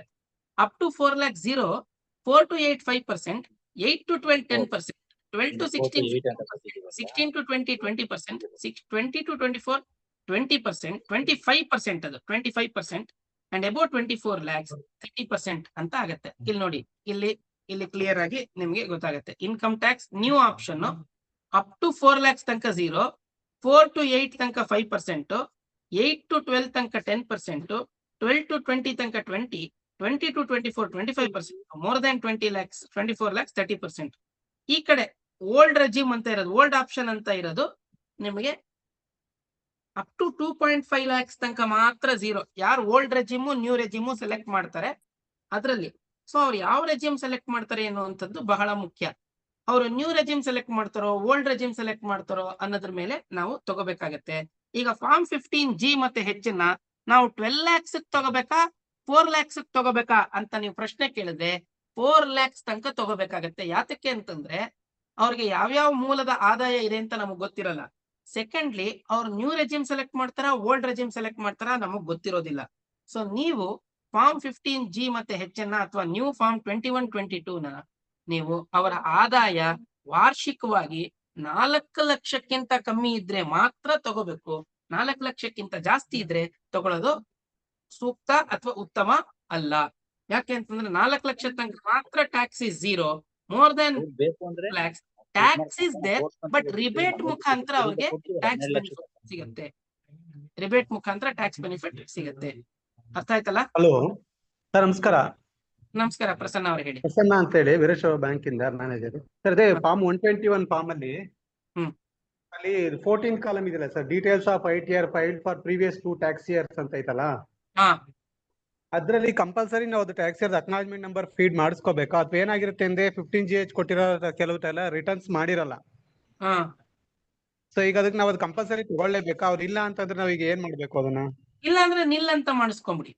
If they have Okay. Not filed income tax returns nil ಅಂತ ಮಾಡಿಸ್ಕೊಂಬಿಡಿ. ಅಲ್ಲ ನಮ್ದಲ್ಲ, ಅವಾಗ ನಮ್ಗೇನ್ ಲಯಬಿಲಿಟಿ ಆಗಲ್ಲ. ಅದಕ್ಕೇನು ರೆಲೆವೆನ್ಸ್ ಇಲ್ಲ, ಏನು ತೊಂದರೆ ಇಲ್ಲ. Okay okay. Person has not filed the income tax returns ನೀವೇನ್ ಮಾಡಕ್ಕಾಗತ್ತೆ? ಹೌದು. ತಗೊಂಡ್ಬರಕ್ಕಾಗತ್ತೆ acknowledgement number. Okay okay. Sir ನಮಸ್ಕಾರ, ಇನ್ನೊಂದು ಕ್ವರಿ ಇದೆ. ಹಾ ಹೇಳಿ ಈಗ sir. ತಾವೇನು 4 lakhs ಅಂತ ಹೇಳಿದ್ರಿ, ಅದು ಸೀನಿಯರ್ ಸಿಟಿಜನ್ ಗೆ 12 lakhs ಅಂತ ಹೇಳ್ತಿದ್ರು. Is it correct sir? ಅಥವಾ ಸೀನಿಯರ್ ಆಗ್ಲಿ ಜನರಲ್ ಸಿಟಿಜನ್ ಆಗ್ಲಿ 4 ಲಕ್ಷ ಲಿಮಿಟ್ ಅನ್ನೋದೊಂದು 4 ಲಕ್ಷ. ಸೀನಿಯರ್ ಸಿಟಿಸನ್ ಆದ್ರೂ 4 ಲಕ್ಷ. ಸೂಪರ್ ಸೀನಿಯರ್ ಸಿಟಿಸನ್ ಅಂತ ಕರಿತೀವಿ ನಾವು. 80 ವರ್ಷದಿಂದ ಮೇಲ್ಗಡೆ ಇರೋರು ಸೂಪರ್ ಸೀನಿಯರ್ ಸಿಟಿಸನ್ ಅಂತ ಕರಿತೀವಿ. ಅವ್ರಿಗೆ ಹೌದು sir. 5 ಲಕ್ಷ. 5 ಲಕ್ಷ ನೋಡಿ, 12 ಲಕ್ಷ ಅನ್ನುವಂಥದ್ದನ್ನ ನೀವು ಅರ್ಥ ಮಾಡ್ಕೋಬೇಕು.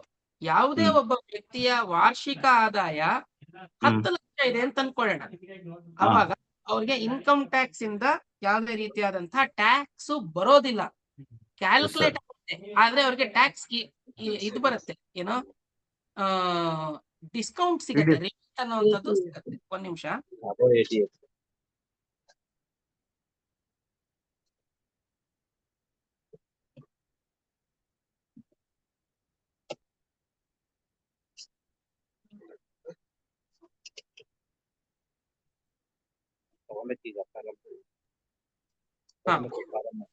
ಅರ್ಥ ಆಯ್ತಲ್ಲ?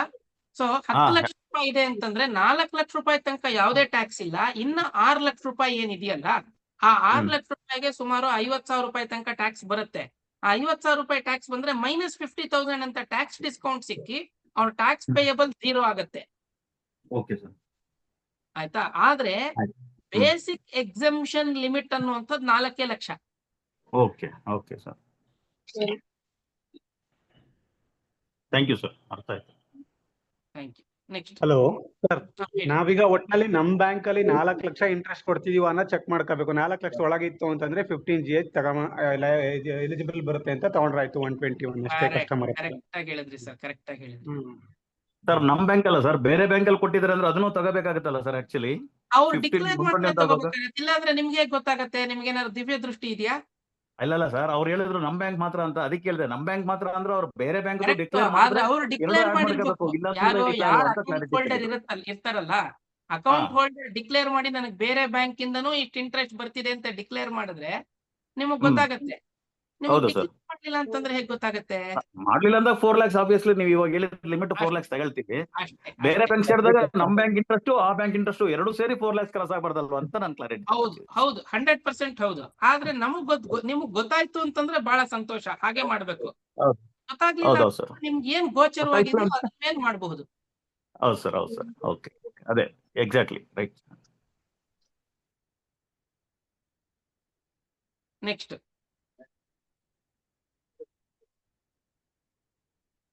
ಏನಾರ ಡೌಟ್ ಇದೆಯಾ ಸರ್? ನಮಸ್ತೆ. ನಮಸ್ಕಾರ, ಹೇಳಿ. ಇದು 121 ಅಪ್ಲೈ ಆಗುತ್ತೆ ಸರ್? 121 ಕೋಆಪರೇಟಿವ್ ಸೊಸೈಟೀಸ್ ಸೌಹಾರ್ದ ಎಲ್ಲ ಇರುತ್ತಲ್ಲ ಸರ್, ಅವರು ನಮ್ಮಲ್ಲಿ FD ಮಾಡಿರ್ತಾರೆ. ಅವ್ರದಕ್ಕೆ ಯಾವ ತರ ಟ್ರೀಟ್ ಮಾಡ್ಬೇಕಾಗುತ್ತೆ? ಅವ್ರಿಗೆ ನೀವು ಫಾರ್ಮ್ 15GH ಅಥವಾ ಫಾರ್ಮ್ 121, 122 ತಗೊಳ್ಳೋ ಹಾಗಿಲ್ಲ ಸರ್. Thank you. ಅವ್ರು ನಾರ್ಮಲ್ 50,000 ರೂಪಾಯಿ ದಾಟಿದ್ರೆ ಅವ್ರಿಗೆ TDS ಮಾಡ್ಬೇಕು ನೀವು. ಬಹಳ ಸಂತೋಷ. ಮುಂದಕ್ಕೆ ಹೋಗೋಣ ನಾವು. ಈಗ ಸೆಕ್ಷನ್ 194 ಏನೇ ನಮಗ್ ಬಹಳ ಮುಖ್ಯವಾಗಿರುವಂತದ್ದು. 194A ಬಗ್ಗೆ ಚರ್ಚೆ ಮಾಡ್ತಾ ಇದೀವಿ. ಇನ್ನೇನಾದ್ರು ಡೌಟ್ ಇದ್ರೆ ಬೇಗ ಕೇಳಿ. 2 ನಿಮಿಷದಲ್ಲಿ ನಾನು ಈ ಸೆಕ್ಷನ್ ಮುಗಿಸಿ ಮುಂದಿನ ಸೆಕ್ಷನ್ ಹೋಗ್ತೀನಿ. ಸರ್, ಕೋಆಪರೇಟಿವ್ ಸೊಸೈಟಿಗಳಿಗೆ 80P ಅಲ್ಲಿ ಟೋಟಲ್ ಎಕ್ಸಂಪ್ಷನ್ ಇದೆ ಅಂತ ಹೇಳ್ತಾರೆ. ಹಂಗಾಗಿ ಅವರು ಟ್ಯಾಕ್ಸ್ ಡಿಡಕ್ಟ್ ಮಾಡಬೇಡಿ ಅಂತಾರಲ್ಲ ಸರ್? ತಮ್ಮ ಹೆಸರೇನು? ಯಾರು ಈ ಪ್ರಶ್ನೆ ಕೇಳ್ತಿದ್ರಿ? ಹೆಸರು ಹೇಳ್ಬಿಟ್ಟು ಹೇಳಿದ್ರೆ ಸಂತೋಷ. ಸರ್, ನಾನು ಕೃಷ್ಣ ಭಗವಾನ್ ಅಂತ ಹೇಳಿ ವಾಸವಿ MSM ಕೋರ್ಟ್ ಬ್ಯಾಂಕ್ ಇಂದ ಮಾತಾಡ್ತಿದ್ದೀನಿ. ಓಕೆ, ನಮಸ್ಕಾರ ಕೃಷ್ಣ ಅವರೇ. ನೋಡಿ, ಪ್ರಶ್ನೆ ಬಹಳ ಚೆನ್ನಾಗಿದೆ. ಆದ್ರೆ ನಮ್ಗದು ಇರ್ರೆಲವೆಂಟ್.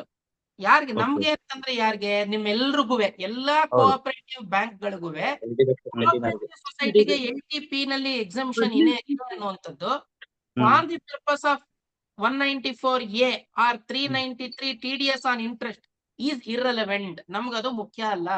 ಅವ್ರ ಎಕ್ಸಂಪ್ಷನ್ ಇದೆ ಅಂತಂದ್ರೆ ಅವ್ರು ಕ್ಲೈಮ್ ಮಾಡ್ಕೋತಾರೆ. ನಮಗ್ TDS ಮಾಡೋದಕ್ಕೆ ಎಕ್ಸಂಪ್ಷನ್ ಇಲ್ಲ. ಅರ್ಥವಾಯ್ತಾ ನಿಮ್ಗೆ? ಅರ್ಥ ಆಯ್ತು ಸರ್, ಅರ್ಥ ಆಯ್ತು. ಬಟ್ ಅವರು ಡಿಡಕ್ಟ್ ಮಾಡಬೇಡಿ, ಇಲ್ಲ ಅಂತ ಡಿಪಾಸಿಟ್ ಹೇಳ್ಬೋದು. ನಮ್ಗೆ ATP ನಲ್ಲಿ ಡಿಡಕ್ಷನ್ಸ್ ಇದೆ ಸ್ವಾಮಿ, ನೀವು TDS ಮಾಡಬೇಡಿ ಅಂತ ಅವ್ರು ನಿಮ್ಗೆ ಹೇಳ್ಬೋದು. ಆದ್ರೆ ಹೌದು. ನೀವು ಕನ್ಸಿಡರ್ ಮಾಡೋ ಹಾಗಿಲ್ಲ. ಯಾತಕ್ಕೆ ಅಂತಂದ್ರೆ TDS ಮಾಡುವಂತಹ ಜವಾಬ್ದಾರಿ ನಿಮ್ ಮೇಲಿರುತ್ತೆ. ನಿಮ್ಗೆ TDS ಮಾಡೋದಕ್ಕೆ ಯಾವುದೇ ರೀತಿಯಾದಂತಹ ಎಕ್ಸಂಪ್ಷನ್ ಅನ್ನ ಸರ್ಕಾರ ಕೊಟ್ಟಿಲ್ಲ. ಸೊ ನೀವು TDS ಅನ್ನ ಮಾಡಬೇಕು. ಕೋಆಪರೇಟಿವ್ ಸೊಸೈಟಿ ಸೌಹಾರ್ದದವರಿಗೆ ATP ಡಿಡಕ್ಷನ್ ಏನಿದೆ, ಅವರು ಅದನ್ನ ಇನ್ಕಮ್ ಟ್ಯಾಕ್ಸ್ ಫೈಲ್ ಮಾಡ್ಕೊಂಡು ನೀವೇನ್ TDS ಅನ್ನು ಡೆಪಾಸಿಟ್ ಮಾಡಿರ್ತೀರಿ ಅವ್ರ ಹೆಸರಲ್ಲಿ, ಅವ್ರು ಅದನ್ನ ರೀಫಂಡ್ ತಗೋಬಹುದು. ಅದು ಬಿಟ್ಟು ನಾವೇ TDS ಮಾಡಲ್ಲ ಅನ್ನುವಂಥದ್ದು ಕಾನೂನು ಬಾಹಿರ. 50,000 ಮೇಲೆ 50,000 ದಾಟಿದ್ರೆ ಆಬ್ವಿಯಸ್ಲಿ ದಾಟುತ್ತೆ ಸರ್. ಸೊಸೈಟಿ ದೊಡ್ಡ ಅಮೌಂಟ್ ಇರುತ್ತೆ. ಆಬ್ವಿಯಸ್ಲಿ ದಾಟತ್ತೆ ಅನ್ನೋದು ನಿಮ್ಗೆ ಎಕ್ಸಾಂಪಲ್. ಸುಮಾರು ನಿಮ್ಗೆ ಹಿಡಿದು ಕಟ್ಟೋದು ಅಷ್ಟೇ ಕೆಲಸ, ಮಿಕ್ಕಿದ್ ಬೇರೆ ಕೆಲಸ.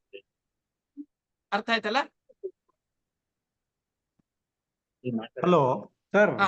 ಅಂದ್ರೆ ನಾವೀಗ ಸೊಸೈಟಿ ಡೆಪಾಸಿಟ್ ಗೆ TDS ಮಾಡ್ಲೇಬೇಕಾ ಇವಾಗ? ಖಂಡಿತವಾಗ್ಲೂ ಮಾಡ್ಬೇಕು ಸರ್, ಖಂಡಿತವಾಗ್ಲೂ ಮಾಡ್ಬೇಕು. ಅದಕ್ಕೆ ಯಾವುದೇ ರೀತಿಯಾದಂತಹ ಎಕ್ಸಂಪ್ಷನ್ ಇಲ್ಲ. ಹಲೋ ಹಾ. ಹಲೋ ಹೇಳಿ.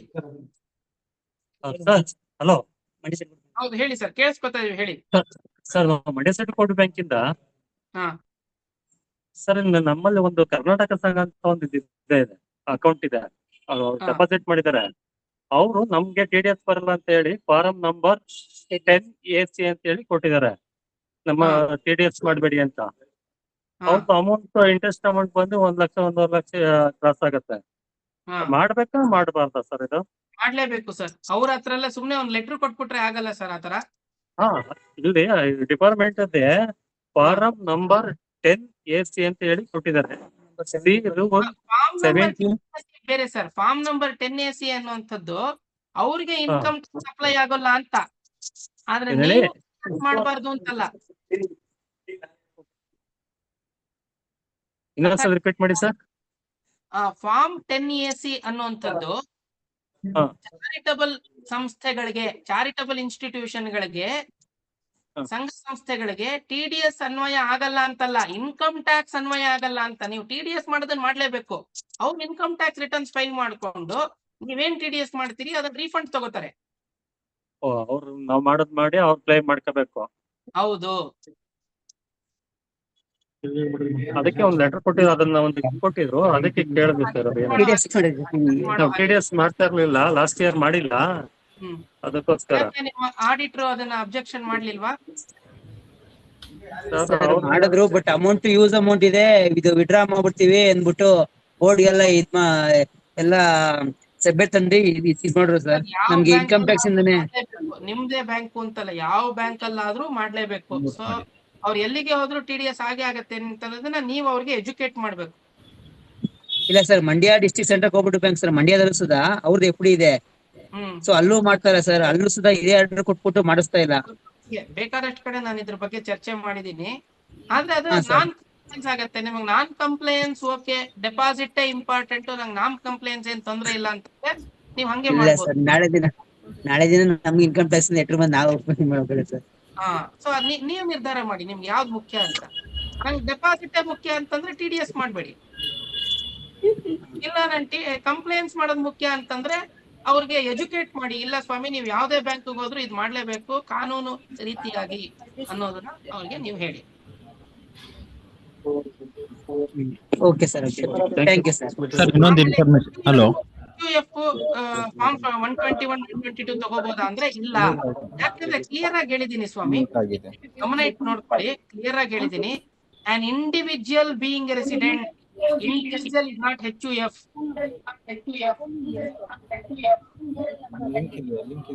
HUF ಅಲ್ಲ, ಇಂಡಿವಿಜುವಲ್ HUF ಅಲ್ಲ.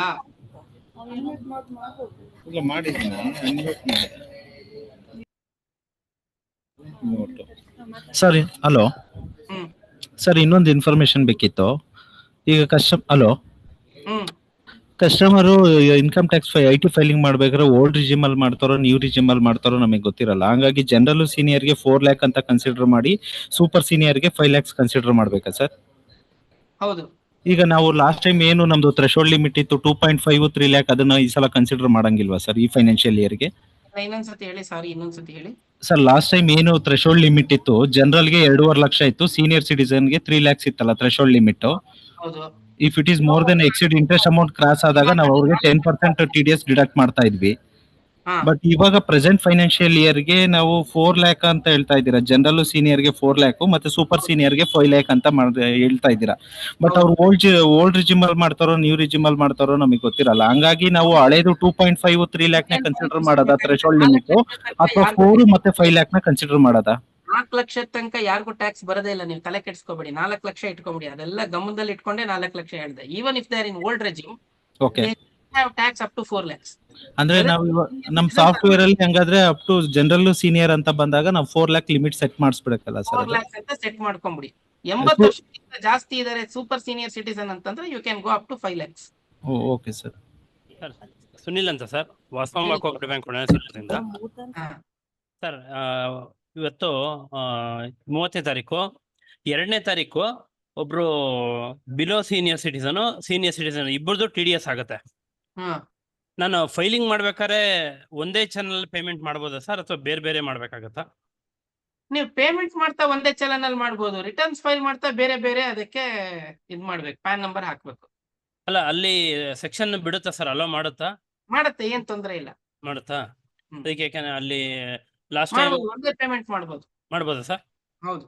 Okay sir, thank you sir.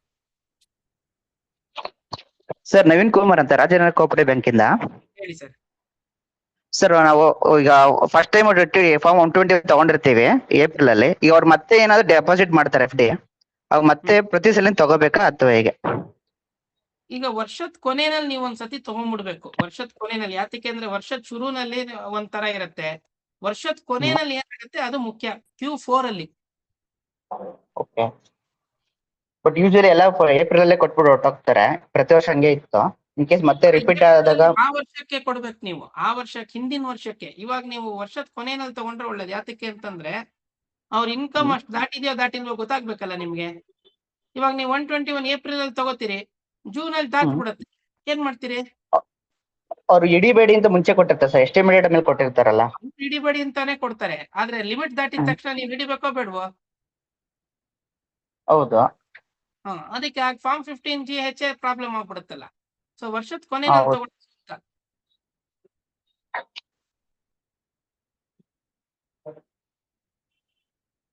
Two times ತಗೊಳೋದ, ಅಥವಾ ಈಗ ಇವು ಏಪ್ರಿಲ್ ಕೊಟ್ಟಿರ್ತಾರೆ ಸರ್, ರೆಗ್ಯುಲರ್ ಆಗಿ ಕೊಟ್ಟಿರ್ತಾರೆ. ಬಟ್ ಮತ್ತೆ ಮಿಡ್ಲ್ ಅಲ್ಲಿ FD ಮಾಡಿದ್ರೆ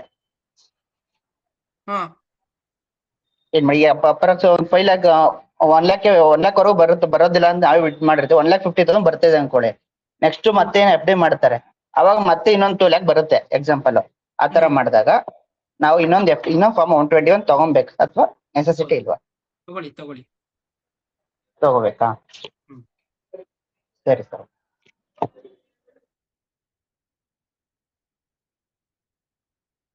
ಮುಂದಕ್ಕೆ ಹೋಗ್ತೀನಿ. 194 ಇದರಿಂದ ಸ್ಕ್ರೀನ್ ಶೇರ್ ಮಾಡ್ತೀನಿ, ಒಂದ್ ನಿಮಿಷ. ಇನ್ ನೆಕ್ಸ್ಟ್ ನಾವು ಗಮನ ಇಟ್ಟು ನೋಡ್ಕೋಬೇಕಾಗಿರೋದು ಸೆಕ್ಷನ್ 194A ಆಯ್ತು. 194C 194C 393 ನಲ್ಲೇ ಬರುತ್ತೆ. 393 ನಲ್ಲೇ ಬರುತ್ತೆ. Payment to contractors 30K. ಒಂದು ಸಿಂಗಲ್ ಪೇಮೆಂಟ್ ಆಯ್ತು ಅಂತಂದ್ರೆ 30,000. ಎಲ್ಲದನ್ನು ಒಟ್ಟಕ್ಕೆ ಸೇರಿಸಿ ಒಬ್ಬ ವ್ಯಕ್ತಿಗೆ ಕೊಟ್ಟಂತಹ ಸ್ಮಾಲ್ ಬಿಲ್, ಬಿಗ್ ಬಿಲ್ ಅಂತ ಇಲ್ಲಿ 2 ಬೈಫರ್ಕೇಶನ್ ಮಾಡ್ಕೋಬೇಕು ನಾವು. Small bill and big bill ಅಂತ. ಏನ್ ಸ್ಮಾಲ್ ಬಿಲ್ ಅಂತಂದ್ರೆ ಬಿಲೋ 30,000 ಸ್ಮಾಲ್ ಬಿಲ್.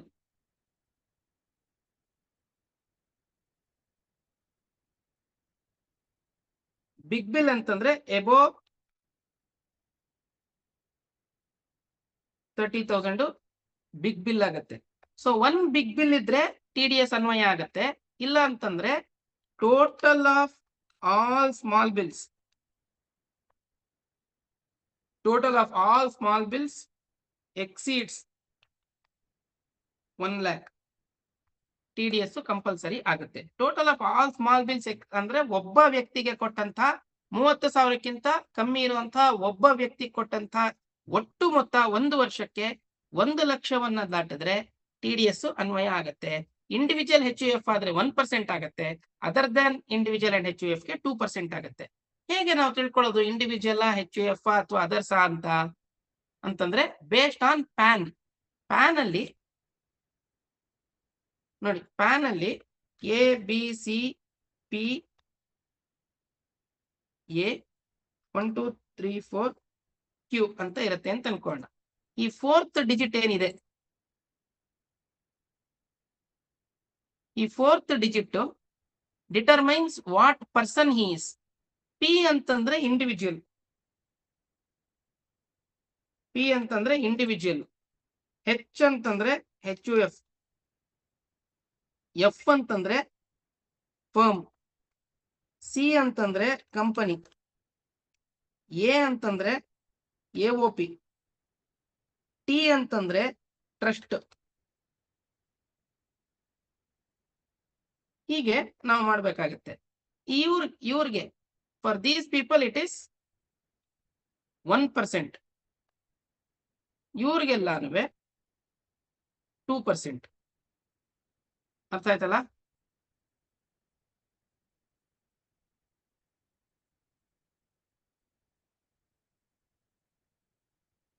ಗಮನ ಇಟ್ಟು ನೋಡ್ಕೊಳ್ಳಿ.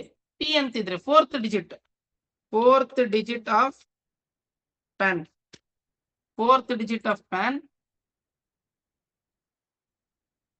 P ಅಂತಿತ್ತು ಅಂದ್ರೆ ಇಂಡಿವಿಜುವಲ್, H ಅಂತಿತ್ತು ಅಂದ್ರೆ HUF, 1%. ಫರ್ಮ್ ಅಂತಂದಿದ್ರೆ F ಅಂತಿದ್ರೆ ಫರ್ಮ್ ಇರುತ್ತೆ, CAT ಇವೆಲ್ಲದಕ್ಕೂ 2% TDS ಮಾಡ್ಬೇಕಾಗತ್ತೆ. ಅರ್ಥ ಆಯ್ತಾ? ಏನಾದ್ರು ಡೌಟ್ ಇದೆಯಾ 194C ನಲ್ಲಿ? ಏನೇನ್ ಬರುತ್ತೆ 194C ನಲ್ಲಿ ಅಂತ ನಾವು ನೋಡಿದ್ರೆ, 194C ನೋಡೋಣ ಏನೇನ್ ಬರುತ್ತೆ ಅಂತ ನಾವು ಇದ್ರಲ್ಲಿ ನೋಡೋಣ. ಸೆಕ್ಷನ್ ಅಲ್ಲಿ ನಿಮಗೆ ನಾನು ಯಾತಕ್ಕೆ PPT ನಲ್ಲಿ ತೋರಿಸ್ತೆ, ಸೆಕ್ಷನ್ ಅಲ್ಲಿ ತೋರಿಸ್ತಿದ್ದೀನಿ ಅಂತಂದ್ರೆ, ನಾಳೆ ನಿಮ್ಗೆ ಏನಾದ್ರು ಡೌಟ್ ಬಂತು ಅಂತಂದ್ರೆ ನೀವೇ ಡೈರೆಕ್ಟ್ ಆಗಿ ನೋಡ್ಕೊಳ್ಳೋ ತರ ಇರ್ಬೇಕು.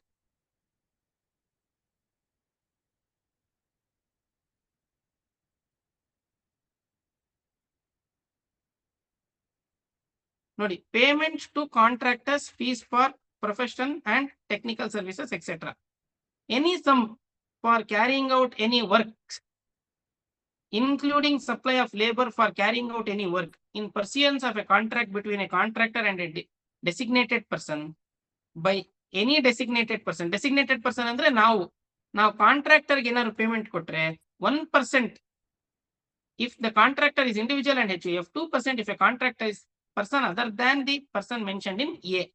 Other than person mentioned in A ನಲ್ಲಿ 2% ಇದೆ. Their threshold limit for A and B 30,000 or any sum. ನಾನು ಇವಾಗ ಹೇಳಿದ್ನಲ್ಲ ಅದು.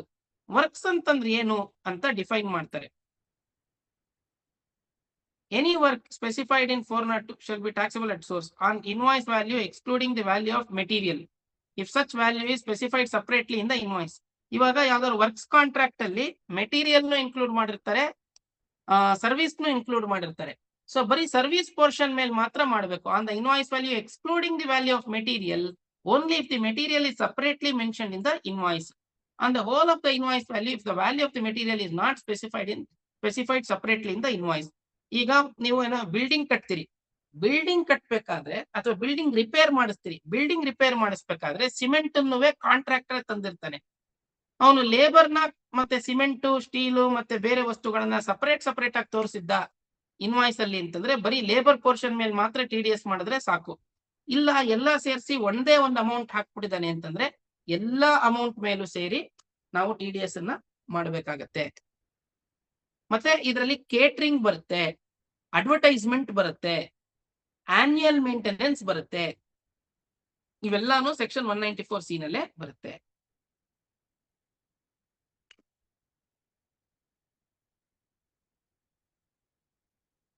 ಏನಾದ್ರು ಡೌಟ್ ಇದೆಯಾ ಸೆಕ್ಷನ್ 194C?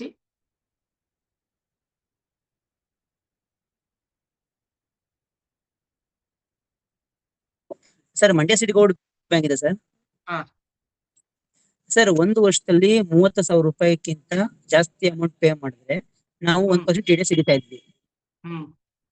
ಸೊ ಇವಾಗ 1 ಲಕ್ಷ ಇದೆ ಸರ್. ಈಗ ಯಾರಿಗೆ ಪೇಮೆಂಟ್ ಮಾಡ್ಬೇಕಾದ್ರೆ ಅಂದ್ರೆ ನಾವು ಈ ಪ್ರಿಂಟಿಂಗ್ ಪ್ರೆಸ್ ಪ್ರಿಂಟ್ ಮಾಡಿಸೋ ಇದು GBM ಬುಕ್ ಪ್ರಿಂಟ್ ಮಾಡಿಸೋರ್ಗೆ, ಆಮೇಲೆ ನಾವು ಜನರ ಬಾಡಿಲಿ ಊಟ ಗಿಟಿಕ್ ಇದು ಕ್ಯಾಟ್ರಿನ್ ವಹಿಸ್ಕೊಡ್ತೀವಿ, ಅವ್ರಿಗೆ ಮಾತ್ರ ಮಾಡ್ತಿದ್ವಿ. ಇವಾಗ ನೋಡಿ ಮಾಡೋದ್ ಕರೆಕ್ಟ್ ಆಗಿದೆ. ನೀವು ಪ್ರಿಂಟಿಂಗ್ ಅವ್ರಿಗೂ ಆಮೇಲೆ ಕ್ಯಾಟ್ರಿಂಗ್ ಕೇಟರಿಂಗ್ ಮಾಡೋರ್ಗೆ ಮತ್ತೆ ಇನ್ನೊಂದು ಸಮಯದಲ್ಲಿ ಕೇಟರಿಂಗ್ ಮಾಡೋರ್ಗು TDS ಮಾಡೋದು 194C ನಲ್ಲಿ ಕರೆಕ್ಟ್ ಆಗಿದೆ. ಯಾವಾಗ ಮಾಡ್ಬೇಕಪ್ಪ ಅಂದ್ರೆ 30,000 ದಾಟಿದಾಗಲ್ಲ. ಒಂದು ಬಿಲ್ 30,000 ದಾಟಿದ್ರೆ ಅಥವಾ ಅದೇ ಸರ್ 30,000ಕ್ಕಿಂತ ಕಮ್ಮಿ ಇರುವಂತಹ ಬಿಲ್ಗಳೆಲ್ಲ ಒಟ್ಟುಗೂಡ್ಸಿದ್ರೆ 1 ಲಕ್ಷ ದಾಟಿದ್ರೆ ಅವಾಗ ಮಾತ್ರ TDS ಅನ್ನ ಮಾಡ್ಬೇಕಾಗತ್ತೆ. ನಾವ್ ಇಷ್ಟೇ ಏನಪ್ಪಾ ಅಂದ್ರೆ ಅವ್ರಿಗೆ ಒಟ್ಟಾರೆ ನಾವು ನೋಡಿ ಈಗ ಒಟ್ಟಾರೆ 10,000 15,000 ಇದೆಲ್ಲ ಟೋಟಲ್ ದಾಟಿ 30,000 ಕ್ರಾಸ್ ಆದ್ರೆ TDS ಮಾಡ್ತಿದ್ವಿ. ಯಾವಾಗ 30,000 ಕ್ರಾಸ್ ಆಗುತ್ತೆ ಅವಾಗ 1 ಲಕ್ಷ ದಾಟಬೇಕು. 1 ಲಕ್ಷ ದಾಟಿದ್ರೆ ಓಕೆ ಸರ್. ಈಗ ಒಂದು ಉದಾಹರಣೆ ಕೊಡ್ತೀನಿ ನೋಡಿ ನಾನು. ಹಾ ಸರ್. ಸಿಚುಯೇಷನ್ 1.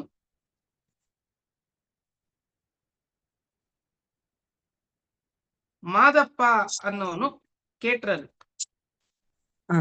ಮಾದಪ್ಪ ಅನ್ನೋನು ಕೇಟ್ರರ್. ಸೊ ಅವನ್ಗೆ ಏಪ್ರಿಲ್ ಅಲ್ಲಿ ನೀವು 10,000 ರೂಪಾಯಿ ಕೊಡ್ತೀರಿ. ಅಲ್ಲಿ 15,000 ರೂಪಾಯಿ ಕೊಡ್ತೀರಿ. ಸೆಪ್ಟೆಂಬರ್ ಅಲ್ಲಿ 20,000 ರೂಪಾಯಿ ಕೊಡ್ತೀರಿ. ಜಾನ್ವರಿನಲ್ಲಿ ಅವನ್ಗೆ 24,000 ರೂಪಾಯಿ ಕೊಡ್ತೀರಿ. ಮಾರ್ಚ್ ಅಲ್ಲಿ ಅವನಿಗೆ 15,000 ರೂಪಾಯಿ ಕೊಡ್ತೀರಿ. ಒಬ್ಬನೇ ವ್ಯಕ್ತಿಗೆ ಬೇರೆ ಬೇರೆ ಆಗ್ಬಾರ್ದು. ಮತ್ತೆ ಎಲ್ಲ ಟೋಟಲ್ ಮಾಡಿದ್ರೆ 87,000 ಆಯ್ತು. TDS ಅವಶ್ಯಕತೆ ಇದೆ ಸರ್. ನಾವ್ ಇಷ್ಟ ದಿನ TDS ಮಾಡ್ತಿದ್ವಿ. ಅದಕ್ಕೆ ಯಾವಾಗ 30,000 ಪಾರ್ಟಿ ಕ್ರಾಸ್ ಆಯ್ತಿತ್ತು ಆ ನೆಕ್ಸ್ಟ್ ಬಿಲ್ಲು ಅದು 10,000 ಆಗ್ಬೋದು 5,000 ಆಗ್ಬೋದು ಅದಕ್ಕೆ TDS ಮಾಡಿ ಕಳಿಸ್ತಾ ಇದ್ವಿ. ಇವಾಗ ಈ ಸಿಚುಯೇಷನ್ ಅಲ್ಲಿ TDS ಮಾಡ್ಬೇಕಾ ಬೇಡವಾ? ಅದೇ ಈಗಿನ ಇದರಲ್ಲಿ ಮಾಡಂಗಿಲ್ಲ. ಅಪ್ ಟು 1 lakh ತನಕ ಮಾಡೋ ಹಾಗಿಲ್ಲ, ಅವಶ್ಯಕತೆ ಇಲ್ಲ. ಇವಾಗ ಓಕೆ ಸರ್. ಇದು 35,000 ಆಗೋಯ್ತು. ಮಾಡ್ಬೇಕೀಗ. ಅದೇ 30,000 ಮಾಡ್ಬೇಕಷ್ಟೇ. ಬರೀ 2,000ನೇ ಇದೆ. ಈಗ 35,000 ಮಾಡ್ಬೇಕು. 35,000ಕ್ಕೆ ಮಾಡ್ಬೇಕಾ 99,000 ರೂಪಾಯಿಗೆ ಮಾಡ್ಬೇಕಾ? 35,000ಕ್ಕೆ. 99,000 ರೂಪಾಯಿಗೂ TDS ಮಾಡ್ಬೇಕು. Right sir. ರೈಟ್ ಒಂಥರ ಕ್ರಾಸ್ ಆಗೋಯ್ತು. 30,000 ಕ್ರಾಸ್ ಆಗೋಯ್ತು. 30,000 ಸರ್. ಸಿಂಗಲ್ ಬಿಲ್ ದಾಟ್ಬಿಟ್ರುವೆ ನೀವು ಪೂರ್ಣ TDS ಮಾಡ್ಲೇಬೇಕು. ನೋಡಿ ಇದು 10,000 ಇದೆ, ಇದು 25,000 ಇದೆ, ಹೌದಾ? ಇದು 23,000 ಇದೆ. ಇವಾಗ ಇದು 26,000 ಇದೆ. ಈಗ ಎಷ್ಟಾಯ್ತು ನೋಡಿ? ಯಾವ ದಾಟಿಲ್ಲ, ಯಾವ ಬಿಲ್ಲು 30,000 ದಾಟಿಲ್ಲ. ಆದ್ರೆ ಟೋಟಲ್ 1 ಲಕ್ಷ ದಾಟಿಬಿಟ್ಟಿದೆ. ಸೊ TDS ಮಾಡ್ಬೇಕು. ಎಲ್ಲದಕ್ಕೂ TDS ಮಾಡ್ಬೇಕು. ನೋಡಿ ಇಲ್ಲಿವರೆಗೂ ದಾಟಿರ್ಲಿಲ್ಲ, ಜನವರಿ ತನಕ ದಾಟಿರ್ಲಿಲ್ಲ. ಮಾರ್ಚ್ ಸರ್ ಈಗ ಓಕೆ ಮಾರ್ಚ್ ದಾಟ್ತಲ್ವ ಸರ್? ಈಗ ಮಾರ್ಚ್ ಅಮೌಂಟ್ ಅಲ್ಲಿ ಪೂರಾ ಅಷ್ಟು ಅಮೌಂಟ್ TDS ಸೇಲ್ ಮಾಡ್ಬೇಕಾ ಸರ್? ಹೌದು ಹೌದು. Okay okay. ಪೇಮೆಂಟ್ ಕೊಟ್ಬಿಟ್ಟು ಅದೇ ಪೇಮೆಂಟ್ ಕೊಟ್ರು ರಿಮೈನಿಂಗ್ ಹಿಡ್ದೆ ಕೊಡ್ಬೇಕು ಅವ್ರಿಗೆ. ಹೌದು. Okay sir. Okay sir. Sir ಇದು TDS ಹೇಳಿದ್ರಲ್ಲ ಲಾಸ್ಟ್ ಇದ್ರಲ್ಲಿ ಅಪ್ ಟು 4 lakh ಗಂಟ TDS ಬರಲ್ಲ ಅಂತ. ಹಲೋ, ಅದೇ 4 lakh ಗಂಟ TDS ಬರಲ್ಲ ಅಂತಂದ್ರಲ್ಲ, ಅದು ಕಮೆಂಟ್ಸ್ ಎಲ್ಲಿಂದ ಬರುತ್ತೆ ಸರ್? ಸ್ಟೇಜ್ ಈಗ 50,000 ರೂಪಾಯಿ ಇರೋರ್ಗೂ ತಗೋಬೇಕಾ? ನಿಮ್ ಪ್ರಶ್ನೆ ಅರ್ಥ ಆಗ್ಲಿಲ್ಲ ನಂಗೆ. ಸರ್ ಈಗ ಫಾರಂ 121 122 ತಗೋಬೇಕು ಅಂದ್ರಲ್ಲ 4 lakh ಗಂಟ ಜನರಲ್ಗೆ. ಹೌದು. ಅಬೌವ್ ಸೀನಿಯರ್ ಸಿಟಿಜನ್ 5 lakh ಗಂಟ ಇರುತ್ತೆ ಅಂದ್ರೆ super citizen. Senior citizen super ಏನ್ ಹೇಳಿ? ಸೂಪರ್ ಸೀನಿಯರ್ ಸಿಟಿಜನ್ 80 ವರ್ಷ ಮೇಲ್ಗಡೆ ಇರೋರ್ನ ಸೂಪರ್ ಸೀನಿಯರ್ ಸಿಟಿಜನ್ ಅಂತ ಕರೀತಾರೆ. ಅದೇ 80 ವರ್ಷ ಮೇಲ್ಪಟ್ಟವ್ರಿಗೆ 4 lakh ಇಂದ 5 lakh ಗಂಟ ತಗೋಬೇಕು ಅಂತ ಹೇಳಿದ್ರಿ. ಹೌದು. TDS ಅದು ಕಮೆಂಟ್ಸ್ ಫಾರಂ ಸೈನ್ ತಗೋಬೇಕಾದ್ರೆ ಎಲ್ಲಿಂದ 50,000 ರೂಪಾಯಿ ಮೇಲಿಂದ ಸ್ಟೇಜ್ ಕಮೆಂಟ್ಸ್ ಆಗತ್ತೆ, ಎಲ್ಲಿಂದ ಕಮೆಂಟ್ಸ್ ಆಗತ್ತೆ ಅಂತ? ಹೌದು, 50,000 ರೂಪಾಯಿಗಿಂತ ಮೇಲಿದ್ರೆ ಮಾತ್ರ. ಯಾಕೆಂದ್ರೆ 50,000ಕ್ಕಿಂತ ಕಮ್ಮಿ ಇತ್ತು ಅಂತಂದ್ರೆ ಅವ್ರಿಗೆ TDS ಅದಕ್ಕೆ ಸ್ಟೇಜ್ ಎಲ್ಲಿಂದ ಕಮೆಂಟ್ಸ್ ಆಗತ್ತೆ ಅಂತ. TDS ಅನ್ವಯ ಆಗಲ್ಲ. ಫಾರ್ಮ್ 15GH ತಗೊಂಡೇ ಉಪಯೋಗ ಇಲ್ಲ. ಅದು 50,000 ಮೇಲೆ ಕಮೆಂಟ್ಸ್ ಆದ್ರೆ ತಗೋಬೇಕು. ಕರೆಕ್ಟ್. Up to 4 lakhs. ಹೌದು. Okay, thank you. Thank you sir. Thank you. 50,000 ಅಥವಾ 1 ಲಕ್ಷ. ಸೀನಿಯರ್ ಸಿಟಿಜನ್ 1 ಲಕ್ಷ, ಮಾಮೂಲಿ ಜನಕ್ಕೆ 50,000. Okay sir. ನಮಸ್ಕಾರ. ಬ್ಯಾಂಕಿಂದ ಹಲೋ ನೆಕ್ಸ್ಟ್ ಸರ್ ಈಗ ನಮಸ್ಕಾರ. ನೆಕ್ಸ್ಟ್ ಬರ್ತೀನಿ. 194 ಇದನ್ನ ಸಿ ನೋಡಿದ್ವಿ. ಈಗ 194 ಜೆ ನೋಡಿ, ಇಲ್ಲಿ 194 ಸಿ ನಲ್ಲೇ ಇನ್ನೊಂದಿದೆ. Any sum for carrying out any work including supply of labour for carrying out any work in pursuance of a contract by way of professional fees for service, professional service by way of professional service, by way of commission, by way of commission, not being insurance commission referred to in serial number 1A, or brokerage, any individual being an individual or HUF family other than those required to be deducted income tax under 6(1) and 3 or serial number 1(2) ಅಂತ ಹೇಳ್ತಾನೆ. So 1(2) ಅಂತಂದ್ರೆ ಇಲ್ಲಿ serial number 6(1) ಅಲ್ಲಿ ಆಯ್ತು, ಇದು 6(1) ಆಯ್ತು. 6 serial number 6(3) ಅಂದ್ರೆ ಇಲ್ಲಿ ಕೆಳಗಡೆ ಬರುತ್ತೆ. ಓಕೆನಾ? ಆಮೇಲೆ ಸೀರಿಯಲ್ ನಂಬರ್ 1(2), ಸೀರಿಯಲ್ ನಂಬರ್ 1(2) ಅಂದ್ರೆ ಇಲ್ಲಿ ಮೇಲ್ಗಡೆ ಸೀರಿಯಲ್ ನಂಬರ್ 1(2) ನೋಡಿ. 1(2) any income by way of commission insurance company refer to in serial number or brokerage ಅಂತೆಲ್ಲ. ಈಗ ಹೊಸ ಇನ್ಕಮ್ ಟ್ಯಾಕ್ಸ್ ಆಕ್ಟ್ ಅಲ್ಲಿ ಬಹಳ ಕನ್ಫ್ಯೂಷನ್ ಮಾಡಿದ್ದಾರೆ. ಮೊದಲು TDS ಬಹಳ ಸುಲಭವಾಗಿರ್ತಿತ್ತು, ಇವಾಗ ಬಹಳ ಕನ್ಫ್ಯೂಷನ್ ಮಾಡಿದ್ದಾರೆ. ಇಂಡಿವಿಜುವಲ್ ಕೊಡ್ತಾನೆ ಅಂತಂದ್ರೆ ಇಂಡಿವಿಜುವಲ್ ಈಗ ನೋಡಿ, ಅದು ನಿಮ್ಗೆ ಅಪ್ಲೈ ಆಗಲ್ಲ, ನಿಮ್ಗೆ ಸ್ಪೆಸಿಫೈಡ್ ಪರ್ಸನ್ ಅಪ್ಲೈ ಆಗುತ್ತೆ. ಸ್ಪೆಸಿಫೈಡ್ ಪರ್ಸನ್ ಯಾರು ಡಿಫೈನ್ ಮಾಡ್ತಾರೆ, ಹೂ ಇಸ್ ಸ್ಪೆಸಿಫೈಡ್ ಪರ್ಸನ್ ಅಂತ.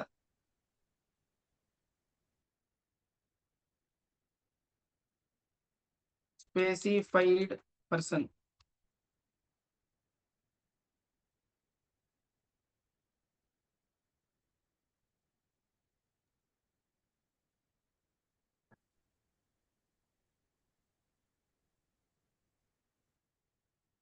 ಸ್ಪೆಸಿಫೈಡ್ ಪರ್ಸನ್ ಅಲ್ಲಿ ಬ್ಯಾಂಕಿಂಗ್ ಕಂಪನಿನೂ ಬರುತ್ತೆ. ನೀವು you are a specified person. ಓಕೆನಾ? ನೀವು ಸ್ಪೆಸಿಫೈಡ್ ಪರ್ಸನ್ ಆಗ್ತೀರಿ.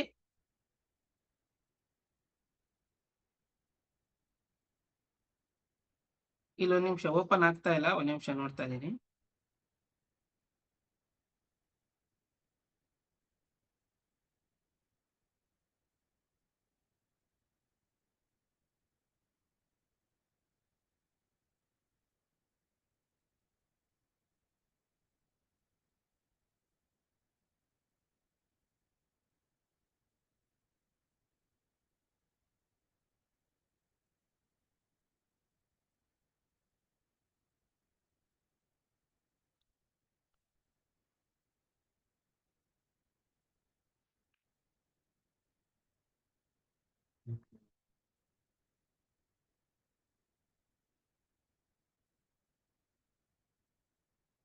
ನೋಡಿ, ಎ ಸ್ಪೆಸಿಫೈಡ್ ಪರ್ಸನ್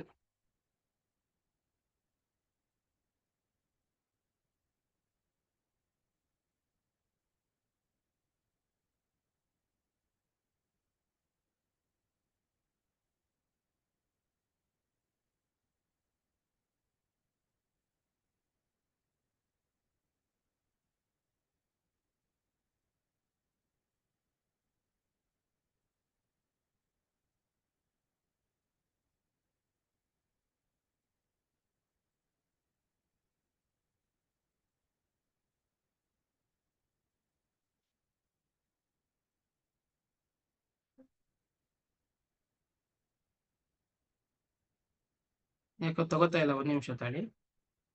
ಯಾಕೆಂದ್ರೆ ಸ್ಪೆಸಿಫೈಡ್ ಪರ್ಸನ್ ಅಂದ್ರೆ ಡೆಫಿನಿಷನ್ ಬಹಳ ಇಂಪಾರ್ಟೆಂಟ್.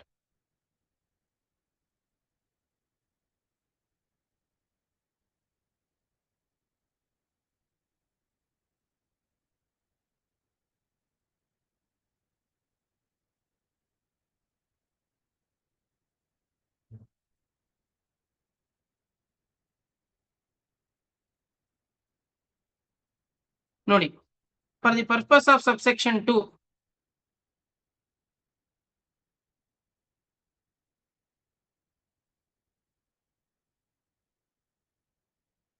ಬೇರೆ ಬೇರೆ ಆಕ್ಟ್ ಅಲ್ಲಿ ಸ್ಪೆಸಿಫೈಡ್ ಪರ್ಸನ್ಸ್ ನ ಡೆಫಿನಿಷನ್ ಮಾಡಲಾಗಿದೆ.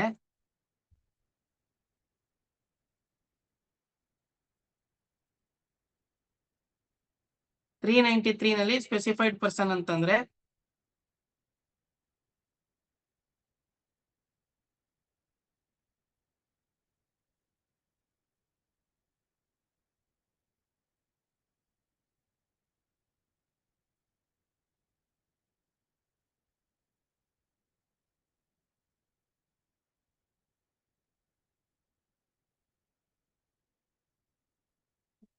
ಹಾ, ಇಲ್ಲಿ ಬಂತು ನೋಡಿ.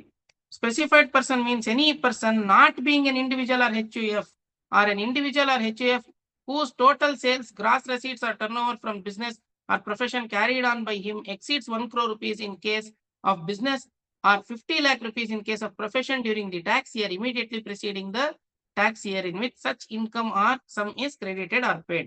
A specified person ಅಂತಂದ್ರೆ other than individual and HUF is a specified person. So a bank is a specified person. So ನೀವು ಯಾವಾಗ TDS ಅನ್ನ ಮಾಡ್ಬೇಕಪ್ಪ ಅಂತಂದ್ರೆ ಇಲ್ಲಿ ಹೇಳ್ತಾನೆ, when you are crossing 50,000 rupees, 50,000 rupees threshold limit is 50,000 rupees. If it is professional service, 10%. If it is other than professional service, B, C, D, ಹೀಗೆ fees for technical service, remuneration, royalty and other sum, it is 2% TDS ಮಾಡಬೇಕು ಅಂತ ಹೇಳ್ತಾನೆ. ಅರ್ಥ ಆಯ್ತಲ್ಲ? So specified person ಅಂತಂದ್ರೆ ಯಾರು ಅಂತ ಗೊತ್ತಾಯ್ತಲ್ಲ? Who is A specified person?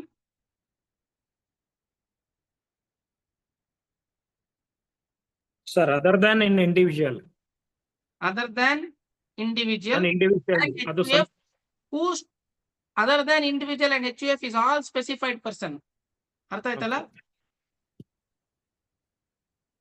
ಈಗ ನೆಕ್ಸ್ಟ್ ಸೆಕ್ಷನ್ ಹೋಗೋಣ. 194C ಆಯ್ತು, 194J ಆಯ್ತು.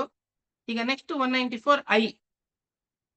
194I, 194H ಆಯ್ತು. Commission we have covered. If it crosses 20,000 rupees, 2% TDS ಮಾಡಬೇಕಾಗತ್ತೆ. ಸೊ 194I 393 ಕಮಿಷನ್ಗೆ ಒಂದ್ ನಿಮಿಷ ಕಮಿಷನ್ ನೋಡೋಣ. ನೋಡಿ,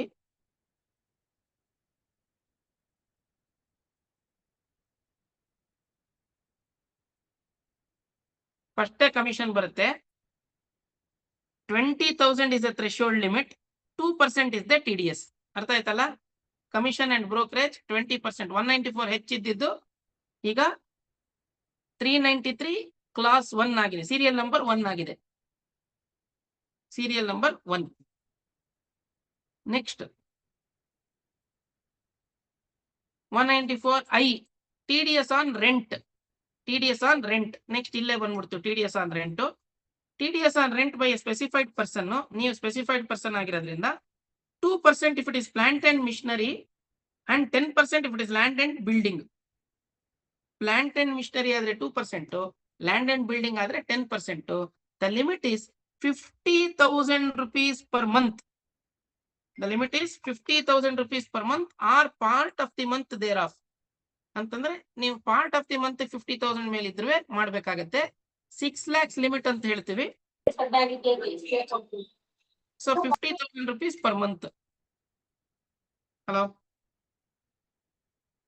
ಸರ್, ಇದರಲ್ಲಿ ಒಂದು ಕ್ಲಾರಿಫಿಕೇಶನ್ ಬೇಕಿತ್ತು, ಕೇಳ್ಬೋದಾ? ಹೇಳಿ ಸರ್ ಪ್ಲೀಸ್. ಸರ್, ಈಗ ನಾವೊಂದು ಪ್ರಿಮೈಸಸ್ ಗೆ ರೆಂಟ್ ಕೊಡ್ತಿದೀವಿ. ರೆಂಟ್ ಅಮೌಂಟ್ ಬಂದು 75,000, ಬಟ್ ಓನರ್ಸ್ 4 ಜನ ಇದ್ದಾರೆ ಸರ್. ಈಗ amount what we are paying is 75,000 from our bank side. Whereas beneficiaries are 4 members. ಎಲ್ರಿಗೂ ಈಕ್ವಲ್ ಆಗಿ ಮೊದಲಿಂದಾನೆ ಖರ್ಚು ಮಾಡ್ಕೊಡ್ಬೋದಾ? ಇಲ್ಲ ಅಂದ್ರೆ 50,000 ಒಬ್ಬೊಬ್ರಿಗೂ ಕ್ರಾಸ್, ಅಫ್ಕೋರ್ಸ್ 2 months ಅಲ್ಲಿ ಕ್ರಾಸ್ ಆಗುತ್ತೆ ಅಂತ ತಿಳ್ಕೊಳ್ಳಿ ಸರ್, 3 months ಅಲ್ಲಿ. ಬಟ್ ಕ್ರಾಸ್ ಆದ್ಮೇಲೆ ಕಟ್ ಮಾಡ್ಬೇಕಾ? ಇಲ್ಲ, ಬೇಕಾಗಿಲ್ಲ. ನೀವು ಅವ್ರಿಗೆ ಸಪರೇಟ್ ಆಗಿ ಪೇಮೆಂಟ್ ಮಾಡ್ತಿದ್ದೀರಿ ಅಂತಂದ್ರೆ ಒಬ್ಬೊಬ್ರಿಗೆ 50,000 ದಾಟಬೇಕು. ಓಕೆ, ಅದು ಕನ್ಸಾಲಿಡೇಟೆಡ್ ಆಗ್ಬೇಕಾ ಸರ್ ಅದು, ಅಲ್ವಾ? ಅಂದ್ರೆ ಫಸ್ಟ್ ಮಂತ್ ಆಗೋದಿಲ್ಲ, ಸೆಕೆಂಡ್ ಮಂತ್ 50,000 ಆಗೋದಿಲ್ಲ, ಥರ್ಡ್ ಆರ್ ಫೋರ್ತ್ ಮಂತ್ ಇಂದ ಅವ್ರಿಗೆ 50,000 ಕ್ರಾಸ್ ಆಗುತ್ತೆ, ಅವಾಗ ಕಟ್ ಮಾಡ್ಬೇಕಾ ಅಂತ? ಇಲ್ಲ ಹಾಗಲ್ಲ. It is not per 50,000 per annum, it is 50,000 per month. So 6 lakhs per annum. So ಒಬ್ರಿಗೆ 6 ಲಕ್ಷ ರೂಪಾಯಿ ದಾಟಲ್ವಲ್ಲ? ದಾಟಲ್ಲ sir, but over a period of 1 year ಅಲ್ಲಿ ಆಗುತ್ತಲ್ಲ ಸರ್, ಹಂಗೆ ಎಲ್ಲ ಆಗತ್ತೆ. 75 ಜನಕ್ಕೆ 75,000 ರೂಪಾಯಿ ನೀವು 4 ಜನಕ್ಕೆ ಕೊಟ್ರೆ ಒಬ್ಬೊಬ್ರಿಗೆ 18,000 ರೂಪಾಯಿ ತರ ಕೊಡ್ತಾ ಇದೀರಿ. ಹೌದು ಸರ್, 18,750. Yes sir. 18,000 ಕೊಡ್ತಾ ಇದ್ರೆ ವರ್ಷಕ್ಕೆ ಎಷ್ಟಾಗತ್ತೆ? 1,80,000 ಪ್ಲಸ್ ಇನ್ನೊಂದ್ 2 ತಿಂಗಳು ಎಲ್ಲ 2 lakhs 2 lakh ಆಗುತ್ತೆ. 2,25,000 ಆಗುತ್ತೆ. 6 ಲಕ್ಷಕ್ಕಿಂತ ಜಾಸ್ತಿ ಇದೆಯಾ ಅದು? ಇಲ್ಲ ಸರ್, ಇಲ್ಲ. ಸೊ ಬೇಕಾಗಿಲ್ಲ ಅವಶ್ಯಕತೆ ಇಲ್ಲ. Okay, got point sir. ಮತ್ತೆ ಇನ್ನೊಂದು ಸರ್, 194C ಅಲ್ಲಿ ಈಗ ನಮಗೆ ಸ್ಟೇಷನರಿ ಪ್ರಿಂಟ್ ಮಾಡಿ ಕೊಡ್ತಾರಲ್ಲ, ಅವ್ರು ಇದುವರೆಗೂ ನಮಗೆ 1% ಅಷ್ಟೇ ಡಿಡಕ್ಟ್ ಮಾಡಿ ಅಂತಿದ್ರು. ಬಟ್ ಇಟ್ ಇಸ್ 194C ಅಲ್ವಾ, 2% ಮಾಡ್ಬೇಕಾ ಹೆಂಗೆ ಅಂತ sir? More than lock other than individual ನೋಡ್ಬೇಕು. ಇಂಡಿವಿಜುವಲ್ ಸರ್, ಪ್ರೊಪ್ರೈಟರ್ಶಿಪ್ ಬರುತ್ತೆ. ಪ್ರೊಪ್ರೈಟರ್ ಅಂದ್ರೆ ನಾವು ಹಾಗಾದ್ರೆ ಇಂಡಿವಿಜುವಲ್ 1% ಅಂತಾನೆ ಅಂತ ಹೇಳಿದ್ನಲ್ಲ ನಾನು. 1%. Okay okay, right sir, thank you.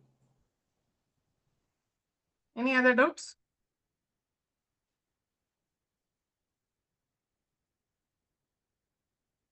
ಇನ್ನು ನಾನು I will go to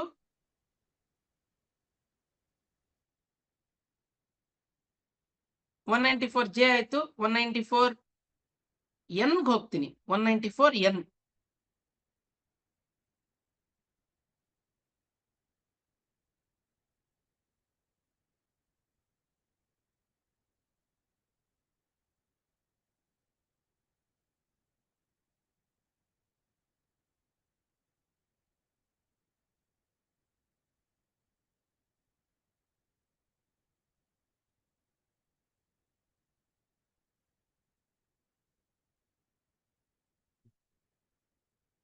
$194N ಬಗ್ಗೆ ತಮಗೆಲ್ಲ ಗೊತ್ತಿದೆ. $194N ಏನು?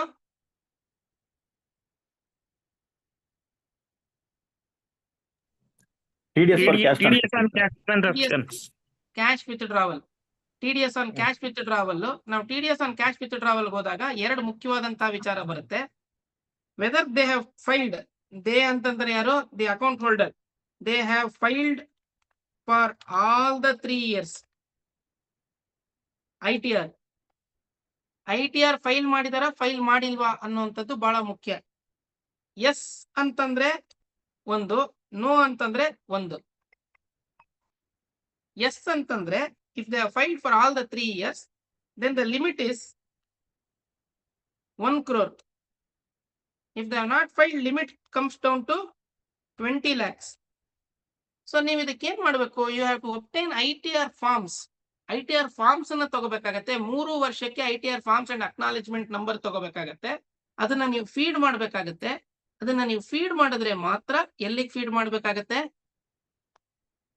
ನಿಮ್ಮ ಸಿಸ್ಟಮ್ ಅಲ್ಲಿ ಫೀಡ್ ಮಾಡಿದ್ರೆ ಅದು limit will go to 1 crore. If it is not fed, then the limit comes down to 20 lakh rupees. ಮತ್ತೆ if it is cooperative society ಆದ್ರೆ ಅದು 3 ಕೋಟಿ ರೂಪಾಯಿ ತನಕ ಆಗತ್ತೆ. Up to 3 crore rupees there is no TDS. Okay, beyond 3 crore rupees there is a TDS.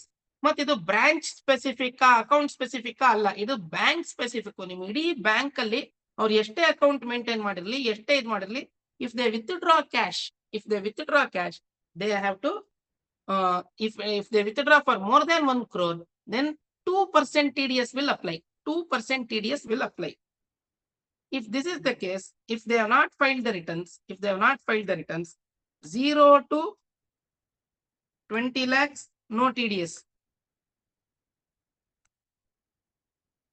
20 lakhs to 1 crore, 2%.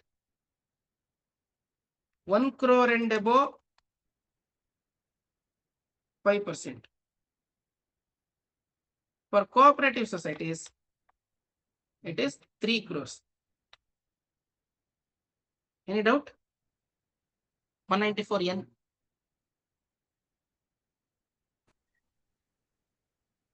Sir ನಮಸ್ಕಾರ. ನಮಸ್ಕಾರ. Sir ಬೈಲಮಲ್ open bank ಇಂದ ಮಾತಾಡೋದು ಸರ್. ಸರ್ ಇದು TDS ಅಲ್ಲಿ ಕೆಲವೊಂದು APMC ಇಂದ ಎಕ್ಸಾಮ್ಷನ್ ಲೆಟರ್ ಕೊಡ್ತಾರಲ್ಲ ಸರ್, ಈಗ ರೈತರಿಗೆಲ್ಲ ಅವ್ರಿಗಿದೆ. APMC ಇಂದ ಲೆಟರ್ ಕೊಟ್ರೆ 194N ಮಾಡೋ ಹಾಗಿಲ್ಲ. Yes sir okay sir, thank you sir. If they are APMC agents and if they are agriculturists, then no TDS under 194N.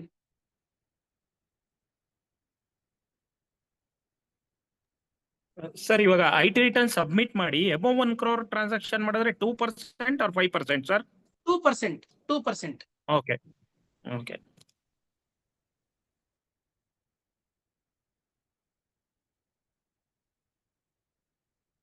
Any doubt? ಮುಂದಕ್ಕೆ ಹೋಗ್ಲಾ? 194N ಬಿಟ್ಟು ಮುಂದಕ್ಕೆ ಹೋಗ್ಲಾ? So ಇದಿಷ್ಟು 194N TDS ವಿಚಾರವಾಗಿ ಆಗಿರುವಂತದ್ದು. ಇನ್ ಮುಂದೆ ನಾನು SFT ಟ್ರಾನ್ಸಾಕ್ಷನ್ ಬರ್ತೀನಿ. I will come to SFT. ಬಹಳ ಇಂಪಾರ್ಟೆಂಟ್. SFT ಇವಾಗ ನೀವು ಫೈಲ್ ಮಾಡಬೇಕು. ಯಾವತ್ತು ಲಾಸ್ಟ್ ಡೇಟ್ SFT ಫೈಲ್ ಮಾಡೋದಕ್ಕೆ?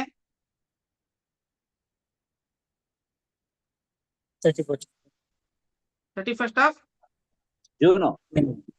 ಮೇ. ಜೂನ್ ಅಂತ ಮೇ.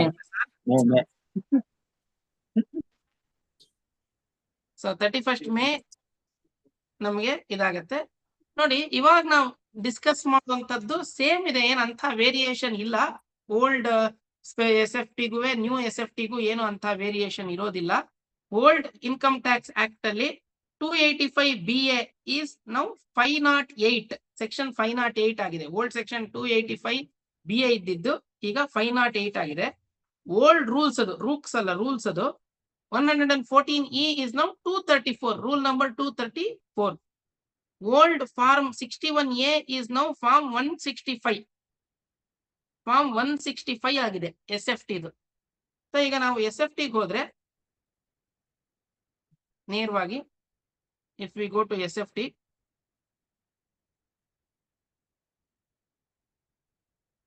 ಒಂದು ನಿಮಿಷ,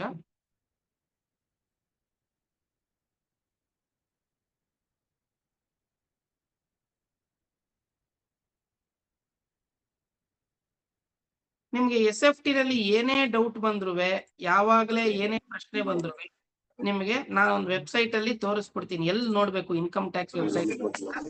ನೀವು ಡೈರೆಕ್ಟ್ ಆಗಿ ಅಲ್ಲಿಗೆ ಹೋದ್ರೆ ನಿಮ್ಗೆ ಎಲ್ಲಾ ರೀತಿಯಾದಂತಹ ಮಾರ್ಗಗಳು ಗೊತ್ತಾಗತ್ತೆ. ನೋಡಿ SFT ಅಂತಾನೆ ಇದೆ, ಇದರದ್ದು ನಾನು ಕೊಟ್ಟಿದ್ದೀನಿ, ಲಿಂಕ್ ಕೊಟ್ಟಿದ್ದೀನಿ, ಇನ್ನೊಂದ್ಸತಿ ಕೊಡ್ತಾ ಇದ್ದೀನಿ. ನಿಮ್ ಇದ್ರಲ್ಲಿ ಹಾಕ್ತಾ ಇದೀನಿ, ನಾನು ಚಾಟ್ ಬಾಕ್ಸ್ ಅಲ್ಲಿ ಹಾಕ್ತಾ ಇದೀನಿ, ಸೇವ್ ಮಾಡ್ಕೊಳ್ಳಿ. SFT ವಿಚಾರವಾಗಿ ತುಂಬಾ ಇಂಪಾರ್ಟೆಂಟ್, ನೀವು ಆತರ ಎಲ್ಲ ಮಿಸ್ ಮಾಡೋ ಹಾಗಿಲ್ಲ SFT ನ.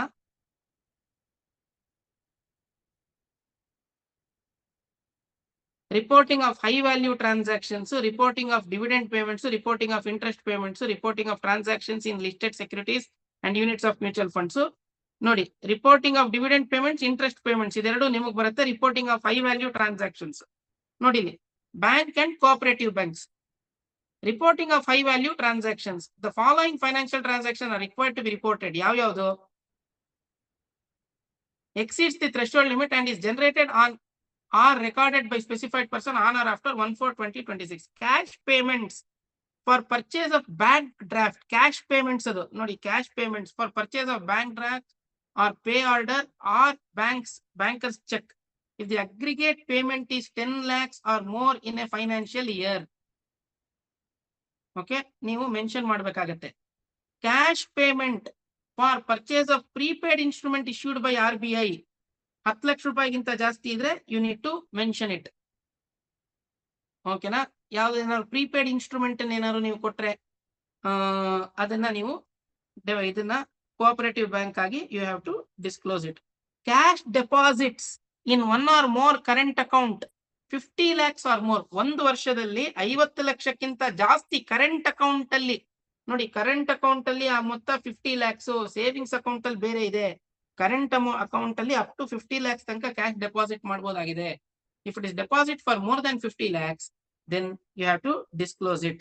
Cash withdrawals including through bearer's check from 1 or more current account of a person if the aggregate amount is 50 lakhs or more in a financial year.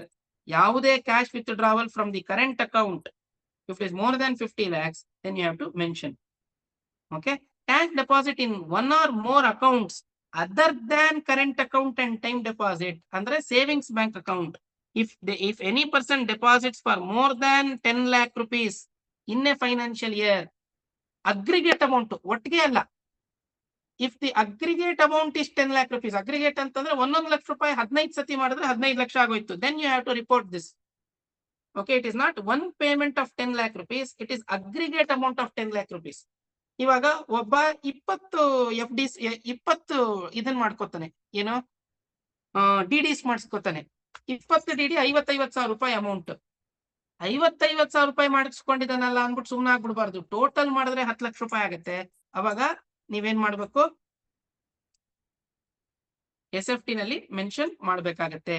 Then payment in cash or for 1 or more credit cards issued to that person. ನಿಮ್ಮಲ್ಲಿ credit card ಇಲ್ಲದೆ ಇರೋದ್ರಿಂದ ಪರವಾಗಿಲ್ಲ. ಇದೆಯಾ credit card ಯಾವ್ದಾದ್ರು bank, cooperative bank ಅಲ್ಲಿ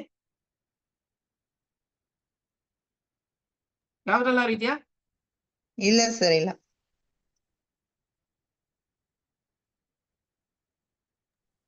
ಇದೆಯಾ ಇಲ್ವಾ? ಇಲ್ಲ ಸರ್, ಇಲ್ಲ. ಇಲ್ಲ ಸರ್ ಇಲ್ಲ.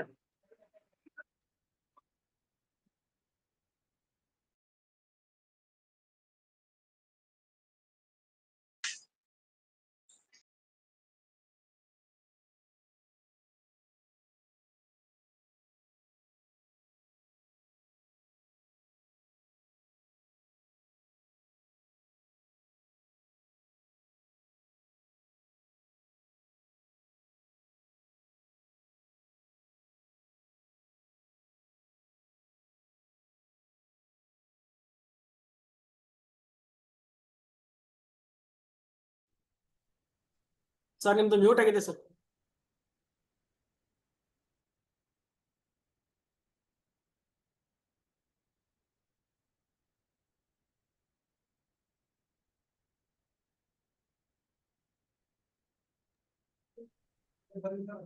ಸರ್ ನಿಮ್ದು ಮ್ಯೂಟ್ ಆಗಿದೆ ಸರ್, ಕೇಳಿಸ್ತಾ ಇಲ್ಲ. ಅನಿಲ್ ಸರ್. ಸರ್ ಒಂದ್ ನಿಮಿಷ ಅವ್ರು ಹೇಳ್ತಾರೆ ಒಂದ್ ನಿಮಿಷ. ಅಯ್ಯೋ ನಾನ್ ನೋಡಿಲ್ಲ, ಕ್ಷಮಿಸಿ, ಮ್ಯೂಟ್ ಆಗಿರೋದನ್ನ ನಾನು ಮರ್ತೋಗ್ಬಿಟ್ಟಿದ್ದೆ. ಹಾ, ಸೊ ಈಗ ಅದೇನೆ ಎಫ್ ಡಿ, ಹೊಸ ಎಫ್ ಡಿ ಏನಾದ್ರು ಮಾಡಿದ್ರೆ, ಆ ಎಫ್ ಡಿ ಒಟ್ಟು ಎಫ್ ಡಿ ವರ್ಷದಲ್ಲಿ ಮಾಡುವಂತಹ ಒಟ್ಟು ಎಫ್ ಡಿ 10 ಲಕ್ಷಕ್ಕಿಂತ ಮೀರಿದ್ರೆ ನೀವು TDS ಅನ್ನ ಐ ಮೀನ್ SFT ನಲ್ಲಿ ಡಿಕ್ಲರೇಷನ್ ಅನ್ನ ಕೊಡ್ಬೇಕಾಗುತ್ತೆ. ಗೊತ್ತಾಯ್ತಾ? ಆಮೇಲೆ how to file form 61A ಅನ್ನೋದನ್ನ ಇಲ್ಲಿ ಕ್ಲಿಯರ್ ಆಗಿ ಕೊಟ್ಟಿದ್ದಾರೆ. ನೀವು ಅದನ್ನು ನೋಡ್ಕೋಬಹುದು. ಅದಕ್ಕೆ ಸಂಬಂಧಪಟ್ಟಂತಹ ಎಲ್ಲಾ ವಿಚಾರಗಳು ನಿಮಗೆ ಈ ಚಾರ್ಟ್ ಅಲ್ಲಿ ಇದರಲ್ಲಿ ಸಿಕ್ಬಿಡುತ್ತೆ. ನೀವಲ್ಲಿ ನೋಡ್ಕೊಂಡು ಮಾಡ್ಬೋದು. Consequences of default in furnishing ಇದು ನೋಡಿ. ನೀವು SFT ನ ಮಾಡ್ಲಿಲ್ಲ ಅಂತಂದ್ರೆ a person is liable to pay penalty of 50,000 rupees if he furnishes inaccurate information, or if he does not furnish the inaccurate if he does not furnish the form 16A. 50,000 ರೂಪಾಯಿ ತನಕ penalty ಹಾಕ್ಬೋದು.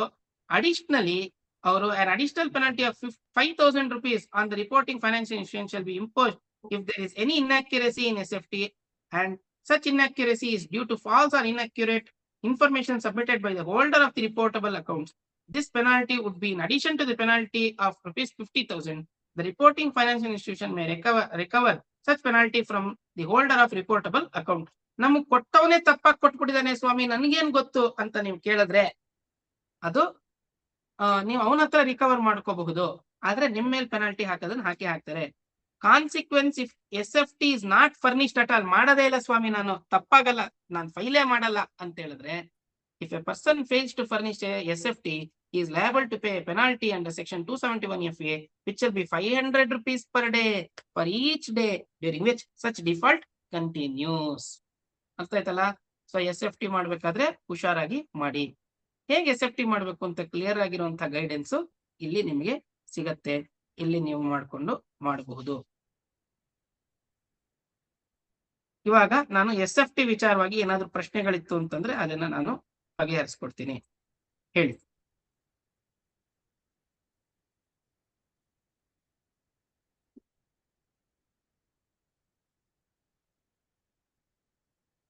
ಆಮೇಲೆ interest payments for the purpose of prefiling the return of income the statement of finance statement in respect of interest is required to be filed by the following persons. Cooperative banks ಮಾಡಬೇಕಾಗತ್ತೆ. ಅರ್ಥ ಆಯ್ತಾ?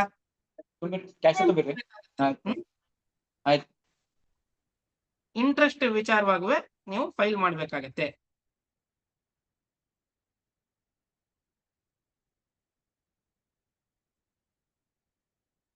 Any doubt?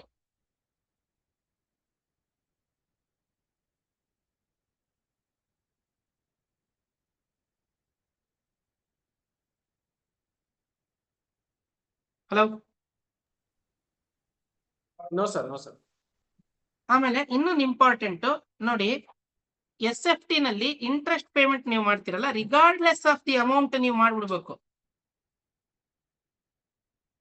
Regardless of the amount 10 ರೂಪಾಯಿ interest ಕೊಟ್ಟರು ನೀವು SFT ನಲ್ಲಿ interest payment ಎಂದು details ಅನ್ನ ಹಾಕ್ಬೇಕಾಗತ್ತೆ. 10 ರೂಪಾಯಿ ಕೊಟ್ಟರುವೆ. ಸೇವಿಂಗ್ಸ್ ಬ್ಯಾಂಕ್ ಹಾಕ್ಬೇಕಾ? ಹೌದು, ಸೇವಿಂಗ್ಸ್ ಬ್ಯಾಂಕ್ ಹಾಕ್ಬೇಕು, FD ಹಾಕ್ಬೇಕು. ಸೇವಿಂಗ್ ಬ್ಯಾಂಕ್ಸ್ ಅಲ್ಲಿ ಇನ್ಕಮ್ ಟ್ಯಾಕ್ಸ್ ಎಕ್ಸಂಪ್ಷನ್ ಇದೆಯಲ್ಲ 80 TTA ನಲ್ಲಿ, ಆ 10,000 ರೂಪಾಯಿ ಡಿಡಕ್ಷನ್ ತಗೋಬೇಕಾ? ಇಲ್ಲ. ಎಷ್ಟೇ ಅಮೌಂಟ್ ಇದ್ರು TDS ಇದಕ್ಕೂ ಸಂಬಂಧವೇ ಇಲ್ಲ. ಯಾವುದೇ ಬೇರೆ ಸೆಕ್ಷನ್ ಗಳಿಗೆ ಸಂಬಂಧ ಇಲ್ಲ. ನೀವು ₹1 ಇಂಟ್ರೆಸ್ಟ್ ಕೊಡಿ, 1,00,000 ಇಂಟ್ರೆಸ್ಟ್ ಕೊಡಿ, 10,00,000 ಇಂಟ್ರೆಸ್ಟ್ ಕೊಡಿ, ನೀವು ಇಂಟ್ರೆಸ್ಟ್ ಕೊಡೋದನ್ನ ಹಾಕ್ಲೇಬೇಕು. ಇಫ್ ಇಟ್ ಇಸ್ PPF ಅಥವಾ ಸುಕನ್ಯಾ ಸಮೃದ್ಧಿ ಯೋಜನೆನೋ ಅಥವಾ ಮತ್ತೊಂದು where the interest is exempt under income tax, ಅದನ್ನ ತೋರಿಸಬೇಕಾಗಿಲ್ಲ. Need not be reported. All other things have to be reported. ಇದು SFT ಮುಖಾಂತರ ಮಾಡಬೇಕಾಗಿರುವಂತ ಟ್ರಾನ್ಸಾಕ್ಷನ್ಸ್.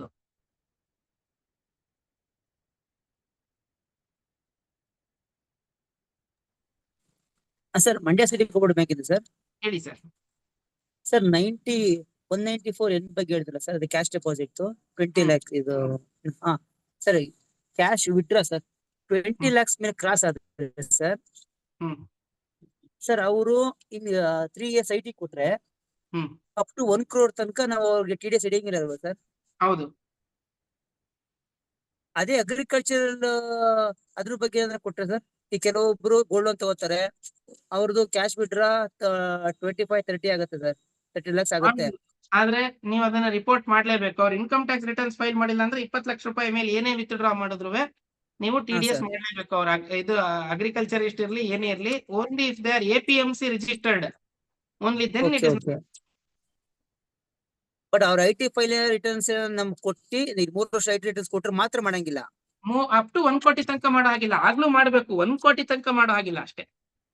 1 ಕೋಟಿ ಮೀರಿದ್ರೆ 2% ಮಾಡ್ಬೇಕು. ಮೀರಿದಂತ ಮೊತ್ತಕ್ಕೆ ಇವಾಗ 30 ಲಕ್ಷ ವಿತ್ಡ್ರಾ ಮಾಡ್ತಾನೆ, 3 ವರ್ಷಕ್ಕೆ ಅವ್ನ ರಿಟರ್ನ್ಸ್ ಫೈಲ್ ಮಾಡಿರಲ್ಲ ಅಂತಂದ್ರೆ 10 ರೂಪಾಯಿ ಮೇಲೆ ಮಾತ್ರ ನೀವು TDS ಮಾಡ್ಬೇಕು, not on the entire 30 lakhs. Okay okay sir. ಹಾಗೇನೆ ಸರ್, ಈಗ ಇನ್ಕಮ್ ಟ್ಯಾಕ್ಸ್ ರಿಟರ್ನ್ಸ್ ಫೈಲ್ ಮಾಡಿದಾನೆ ಅಂತಂದ್ರೆ 1 ಕೋಟಿ 2 ಲಕ್ಷ ರೂಪಾಯಿ ವಿತ್ಡ್ರಾ ಮಾಡಿರ್ತಾನೆ ಟೋಟಲಿ ಇಡೀ ವರ್ಷದಲ್ಲಿ. ಆ 2 ಲಕ್ಷ ರೂಪಾಯಿ ಮೇಲೆ ಮಾತ್ರ TDS ಮಾಡ್ಬೇಕು. ಸರ್ ಹಾಗೆ ಸರ್, ಇದು ಪಿಗ್ಮಿ ಏಜೆಂಟ್ ಬಗ್ಗೆ ಸರ್ ಈಗ ರೀಸೆಂಟ್ ಆರ್ಡರ್ ಆಯ್ತು. ಅದೇ ಇದು GST ಹಿಡಿಯಂಗಿಲ್ಲ ಅಂದ್ಬಿಟ್ಟು ಸರ್, ನಾವೀಗ 30,000 ಮೇಲೆ ಕಮಿಷನ್ ತಗೋತಾರೆ ಪಿಗ್ಮಿ ಏಜೆಂಟ್ಗಳು ಸರ್. ನಾವು TDS ಹಿಡಿತಾ ಇದ್ದೇವೆ ಆಲ್ರೆಡಿ. ಅವ್ರನ್ನ ನೀವು ಎಂಪ್ಲಾಯಿ ಅಂತ ತೋರಿಸಿದ್ರೆ TDS ಮಾಡ್ಬೇಕಾಗಿಲ್ಲ. ಎಂಪ್ಲಾಯಿ ಅಂತ ತೋರಿಸಲಿಲ್ಲ ಅಂತಂದ್ರೆ TDS ಮಾಡ್ಬೇಕಾಗತ್ತೆ. 20,000 ರೂಪಾಯಿ ದಾಟಿದ್ರೆ ಇಲ್ಲ ಸರ್, ನಾವು ತಗೊಂಡಿರೋದೇ ಕಮಿಷನ್ ಏಜೆಂಟ್ ಅಂತ. 20,000 ರೂಪಾಯಿ ದಾಟಿದ್ರೆ ವರ್ಷಕ್ಕೆ 20,000 ರೂಪಾಯಿ ದಾಟಿದ್ರೆ ನೀವು 2% TDS ಮಾಡ್ಬೇಕು. ಸರ್ ಇದು ಅದು ಪ್ರತಿ ತಿಂಗಳು ಮಾಡ್ತಾ ಇದೀವಿ. ಯಾವ್ದೋ ರೀಸೆಂಟ್ ಆರ್ಡರ್ ಆಯ್ತು ಅಂದ್ಬಿಟ್ಟು ಹೇಳಿದ್ರು 2% ಆಗಿದೆ. ಸರ್ ಏನ್ ಸರ್ ಅದು 5%. ಮೊದ್ಲು 5, ಹೋದ ವರ್ಷ ಅಲ್ಲ, ಅದ್ರ ಹೋದ ವರ್ಷ 5% ಇತ್ತು, ಹೋದ ವರ್ಷದಿಂದ 2% ಆಗಿದೆ. 2%. ಸರ್ ಒಬ್ರು ಏಜೆಂಟ್ ಅದು ಒಂದು ವರ್ಷಕ್ಕೆ 444 ಆಗುತ್ತೆ. ಹಲೋ ಕೇಳಿಸ್ಲಿಲ್ಲ. ಹಂಗಾರೆ ಲಾಸ್ಟ್ ಇಯರ್ ಇಂದ ಅವ್ರಿಗೆ ಎಷ್ಟು % ಹಿಡಿಬೇಕು ಸರ್? ಇಲ್ಲ ಸರಿ ಕೇಳಿಸ್ಲಿಲ್ಲ, ಪ್ರಶ್ನೆ ಇನ್ನೊಂದ್ಸತಿ ಹೇಳಿ ಸರ್. ಒಬ್ರು ಏಜೆಂಟ್ ಒಂದೇ ಏಜೆಂಟ್ 444 ತಗತಾರ ಕಮಿಷನ್. 4,40,00,000 ತಗತಾರ ಪರ್ ಇಯರ್. ಅವ್ರಿಗೆ TDS ಎಷ್ಟು ಮಾಡ್ಬೇಕು ಸರ್? ಎಷ್ಟು % ಮಾಡ್ಬೇಕು? 2%. 2% ಅಂದ್ರೆ 8,880 ರೂಪಾಯಿ. 8,880 ರೂಪಾಯಿ ಲಾಸ್ಟ್ ಇಯರ್ ಇಂದನಾ ಸರ್? ಹೌದು, 2025 1st April 2025 ಇಂದ.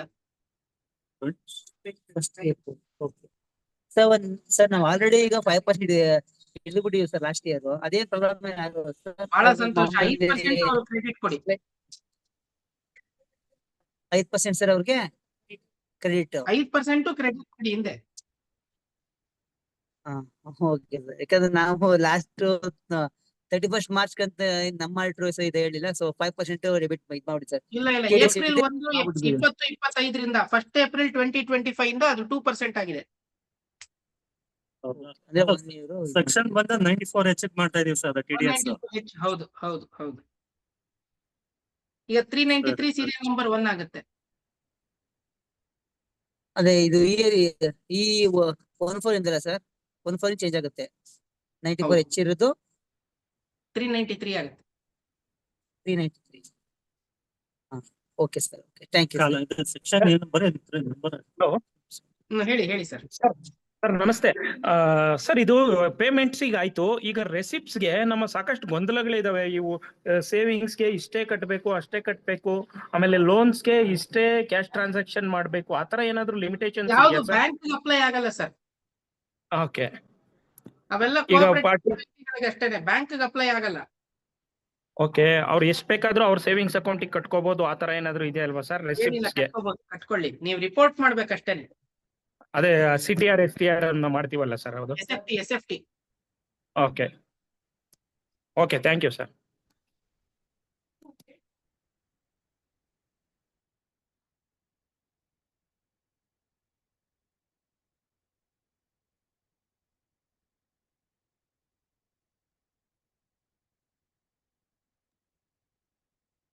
Hello sir. ಸರ್ ಮನೆ ಕೊಡ್ಬೇಕಂತ ಸರ್. ಇದು daily sir per day customer sir ಅವ್ರ ಅಕೌಂಟ್ ಎಷ್ಟು ಅಮೌಂಟ್ ನ ವಿಡ್ರಾ ಮಾಡ್ಬೋದು ಸರ್ ಮ್ಯಾಕ್ಸಿಮಮ್ ಸರ್? ಎಷ್ಟಾದ್ರೂ ಮಾಡ್ಬೋದು, ಅವ್ರ ಇಷ್ಟ. ಅವ್ರ ಬ್ಯಾಂಕ್ ಅಲ್ಲಿ ಎಷ್ಟು ಅಕೌಂಟ್, ಅವ್ರ ಅಕೌಂಟ್ ಅಲ್ಲಿ ಎಷ್ಟು ದುಡ್ಡು ಇರುತ್ತೋ ಅಷ್ಟು ವಿತ್ಡ್ರಾ ಮಾಡ್ಬೋದು. ಇಲ್ಲೆಲ್ಲ ನ್ಯಾಷನಲ್ 50,000 1 ಲಕ್ಷ ಅಂದ್ಬಿಟ್ಟು ಆ ರೀತಿ ಮಾಡ್ಬಿಟ್ಟು ಸರ್. ನಮ್ಮಲ್ಲೂ 2 ಲಕ್ಷ ಅಂತ ನಮ್ಮ ಒಬ್ರು CA ಒಬ್ರು 2 ಲಕ್ಷ ಮೇಲೆ ಮಾಡ್ಸಕ್ ಹೋಗ್ಬೇಡಿ ಅಂತ ಅಂದ್ಬಿಟ್ರು. ಅದೊಂದು ಸೂರ್ ಕನ್ಫ್ಯೂಸ್ ಆಗಿದೆ ಸರ್. ಆಗಲ್ಲ ಸರ್, ಬ್ಯಾಂಕ್ ಅವೆಲ್ಲ ಅಪ್ಲೈ ಆಗಲ್ಲ. ಅವನ ಹತ್ರ 20 ಲಕ್ಷ ರೂಪಾಯಿ SB ಅಕೌಂಟ್ ಅಲ್ಲಿ ದುಡ್ಡಿತ್ತು ಅಂತಂದ್ರೆ you are obligated to pay him the money. In case 20 lakhs ಏನಾದ್ರೆ ಡೆಪಾಸಿಟ್ ಸರ್ಟಿಫೈ ಮಾಡ್ಬೇಕು. ಹೇಳಪ್ಪ, ನಾವು ಕ್ಯಾಶ್ ಬ್ಯಾಲೆನ್ಸ್ ಮೇಂಟೈನ್ ಮಾಡಿರಲ್ಲ ಅಂತ ನೀವ್ ಹೇಳ್ಬೋದೇ ಹೊರತುವೆ ಕೊಡಲ್ಲ ಅಂತ ಹೇಳಕ್ಕಾಗಲ್ಲ. ಆ ಲಿಮಿಟ್ 2 ಲಕ್ಷ 20,000 30,000 ಅವೆಲ್ಲ ಇದೆಯಲ್ಲ, ಅದು ಯಾವ್ದು ಬ್ಯಾಂಕ್ ಅಪ್ಲೈ ಆಗಲ್ಲ. ಈಗ ಲಾಸ್ಟ್ 1 ಮಂತ್ ಇಂದ ಇದೇ ಪ್ರಾಬ್ಲಮ್ ಆಗ್ಬಿಡಿ ಸರ್. ಏಪ್ರಿಲ್ 1ರಿಂದ ಈ ನ್ಯೂಸ್ ಅಲ್ಲಿ ವಾಟ್ಸ್ಆಪ್ ಅಲ್ಲೆಲ್ಲ ಬಂದ್ಬಿಟ್ಟು ಕಸ್ಟಮರ್ಸ್ ಎಲ್ಲ ಅದೇ ಪ್ರಾಬ್ಲಮ್ ಮಾಡಿ sir. Okay okay, thank you sir.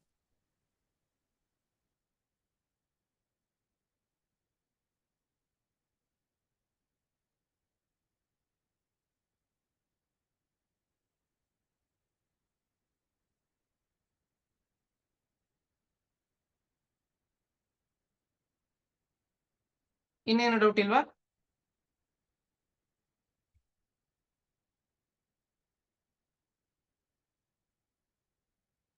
ಇನ್ನೇನು ಡೌಟ್ ಇಲ್ಲ ಅಂತಂದ್ರೆ ನಾನು ನಿಮ್ಗೆ ಇನ್ಕಮ್ ಟ್ಯಾಕ್ಸ್ ಆಕ್ಟ್ ಇನ್ ವಿಚಾರವಾಗಿ, ಇಂಡಿವಿಜುವಲ್ ಫೈಲಿಂಗ್ ವಿಚಾರವಾಗಿ 1-2 ನಿಮಿಷ ಹೇಳಿ ಮುಂದಕ್ಕೆ ಹೋಗ್ತೀನಿ.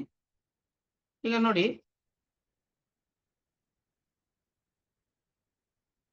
ಒಂದು ನಿಮಿಷ ಶೇರ್ ಮಾಡ್ತಾ ಇದ್ದೀನಿ screen. Difference between old regime and new regime ಬಗ್ಗೆ ಡಿಸ್ಕಸ್ ಮಾಡೋಣ 1 ನಿಮಿಷ, ನಿಮ್ಮೆಲ್ಲರ ಬೆನಿಫಿಟ್ಗೋಸ್ಕರ. ನೋಡಿ, ಇನ್ಕಮ್ ಟ್ಯಾಕ್ಸ್ ರೇಟ್ಗಳು ಎಷ್ಟು ಅನ್ನೋದನ್ನ ನಾನು ನಿಮಗೆ ಸ್ಪೆಸಿಫಿಕ್ ಆಗಿ ಹೇಳಿದೆ. ಇವಾಗ ಓಲ್ಡ್ ರೆಜಿಮ್ಗೂ ನ್ಯೂ ರೆಜಿಮ್ಗೂ ಇರೋ ವ್ಯತ್ಯಾಸ ಹೇಳ್ಬಿಡ್ತೀನಿ. ನೋಡಿ, ಇನ್ಕಮ್ ಟ್ಯಾಕ್ಸ್ ಇಂಡಿವಿಜುವಲ್ ಫೈಲಿಂಗ್ಗೆ ಇವಾಗ ನಿಮಗೆ ಸುಮಾರಷ್ಟು ಜನ ಬಂದು ಪ್ರಶ್ನೆ ಕೇಳ್ತಾರೆ. ನಿಮ್ಮ ಎಂಪ್ಲಾಯೀಸ್ಗಳೇ ಆಗಿರ್ಬೋದು, ತಮ್ಮ ಇಂಡಿವಿಜುವಲ್ ಫೈಲಿಂಗ್ಗಳಾಗಿರ್ಬೋದು, ಅಥವಾ TDS ಮಾಡೋದಕ್ಕಾಗಿರ್ಬೋದು, ಎಂಪ್ಲಾಯಿ TDS ಮಾಡೋದಕ್ಕಾಗಿರ್ಬೋದು. ಈಗ ಎಂಪ್ಲಾಯಿ TDS ಮಾಡ್ಬೇಕಾದ್ರೆ up to 12 lakh rupees gross salary ಇರೋವರೆಗುವೆ TDS ನ ಅವಶ್ಯಕತೆ ಇಲ್ಲ. 12 lakhs ಗ್ರಾಸ್ ಸ್ಯಾಲರಿ ಇರೋವರೆಗುವೆ CTC ಅಂತ ನಾವೇನ್ ಕರಿತೀವಿ, ಗ್ರಾಸ್ ಸ್ಯಾಲರಿ 12 lakhs ಇರೋವರೆಗೂ TDS ನ ಅವಶ್ಯಕತೆ ಇಲ್ಲ. ಮತ್ತೆ ಈ ವರ್ಷಕ್ಕೆ ನ್ಯೂ ರೆಜಿಮ್ ಅಲ್ಲಿ ಸ್ಟ್ಯಾಂಡರ್ಡ್ ಡಿಡಕ್ಷನ್ 75,000 ರೂಪಾಯಿ ಇರುತ್ತೆ. 75,000 ರೂಪಾಯಿ ಸ್ಟ್ಯಾಂಡರ್ಡ್ ಡಿಡಕ್ಷನ್ ಇರುತ್ತೆ. ಅದು ಬಿಟ್ಟು ಬೇರೆ ಇನ್ನೇನು ಡಿಡಕ್ಷನ್ ಇಲ್ಲ. 80C ಆಗಿರ್ಬೋದು, 80D ಆಗಿರ್ಬೋದು, 80G ಆಗಿರ್ಬೋದು, 80GG ಆಗಿರ್ಬೋದು, 80CCD ಆಗಿರ್ಬೋದು, CCB ಆಗಿರ್ಬೋದು, ಯಾವ್ದ್ರಲ್ಲೂ ಬೆನಿಫಿಟ್ ಸಿಗೋದಿಲ್ಲ. ಯಾವ್ದ್ರಲ್ಲಪ್ಪ ಬೆನಿಫಿಟ್ ಸಿಗತ್ತೆ ಅಂತಂದ್ರೆ ಒಂದೇ ಒಂದು, ಅದು NPS. ಬ್ಯಾಂಕೇನೆ ನಿಮ್ಮ ಸಂಬಳದಲ್ಲಿ ಹಿಡಿದು NPS ಅನ್ನ ಪೇ ಮಾಡಿದ್ರೆ, ಎಂಪ್ಲಾಯರ್ ಶೇರ್ ಟು NPS ಇದ್ರೆ ಮಾತ್ರ ನಿಮ್ಗೆ TDS ಸಿಗತ್ತೆ. ಅದು 10% ಇಲ್ಲ, ಇವಾಗ 14% ತನಕನೂ ನೀವು ಕ್ಲೇಮ್ ಮಾಡ್ಕೋಬಹುದಾಗಿದೆ. ಎಷ್ಟು ಪರ್ಸೆಂಟ್ ತನಕ ಮಾಡ್ಕೋಬಹುದಾಗಿದೆ? 14% ತನಕನೂ ಮಾಡ್ಕೋಬಹುದಾಗಿದೆ.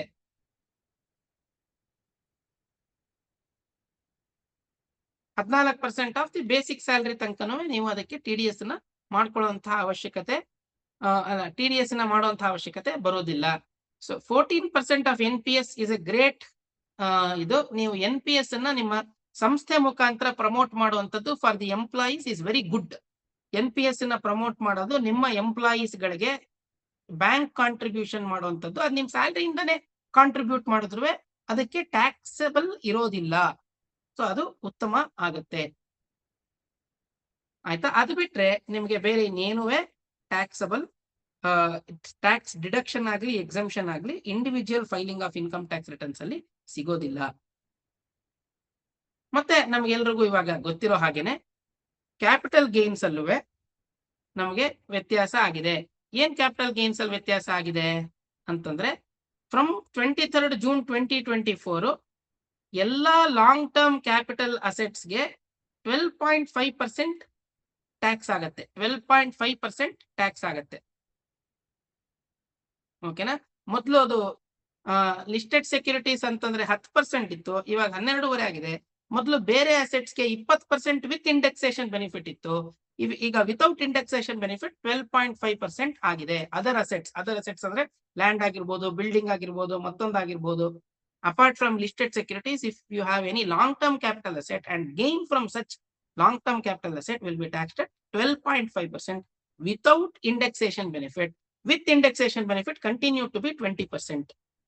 ಆಮೇಲೆ ಶಾರ್ಟ್ ಟರ್ಮ್ ಕ್ಯಾಪಿಟಲ್ ಗೇನ್ ಇತ್ತು ಅಂತಂದ್ರೆ, short term capital gain change ಆಗಿದೆ. ಶಾರ್ಟ್ ಟರ್ಮ್ ಕ್ಯಾಪಿಟಲ್ ಗೇನ್ 15% ಇದ್ದಿದ್ದು 20% ಆಗಿದೆ if it is listed securities.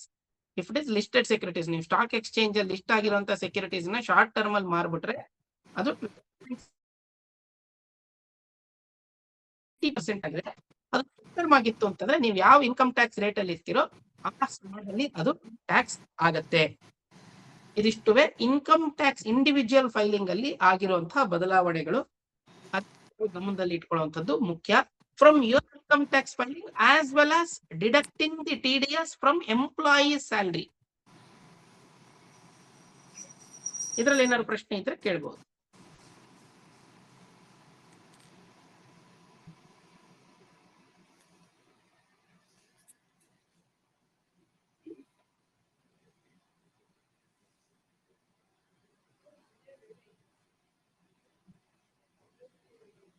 Sir ನಮ್ಗೊಂದು PPT ಶೇರ್ ಮಾಡ್ಬೋದಾ ಸರ್ ಇದ್ರದ್ದು? ಏನ್ ಮೇಡಮ್? PPT ಶೇರ್ ಮಾಡ್ತೀನಿ ಮೇಡಮ್, ಶೇರ್ ಮಾಡ್ತೀನಿ. Okay fine, thank you. Chat box ಅಲ್ಲಿ ಹಾಕ್ಬೋದಾ? ಆಕ್ಚುಲಿ ಚಾಟ್ ಬಾಕ್ಸ್ ಡಿಸೇಬಲ್ಡ್ ಅಂತ ಬರ್ತಾ ಇದೆ. ನಾನ್ ಮಾಡಿದ್ಯಾ? ನಂದು ಗೊತ್ತಾಯ್ತಾ?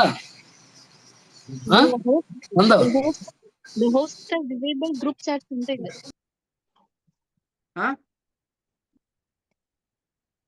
ಚಾಟ್ ಅಲ್ಲಿ ಡೌನ್ಲೋಡ್ ಮಾಡ್ಕೊಳಕ್ ಆಗತ್ತೆ ನೋಡಿ, ಇವಾಗ ಚಾಟ್ ಅಲ್ಲಿ ಹಾಕ್ತೀನಿ ನಾನು. ಸರ್ ಆ ತರ ಬರಲ್ಲ, ನೀವು ನಮ್ಮ ಫೆಡರೇಷನ್ ಮೇಲ್ಗೆ ಹಾಕಿ ನಾವು ಅವ್ರಿಗೆ ಶೇರ್ ಮಾಡ್ತೀವಿ.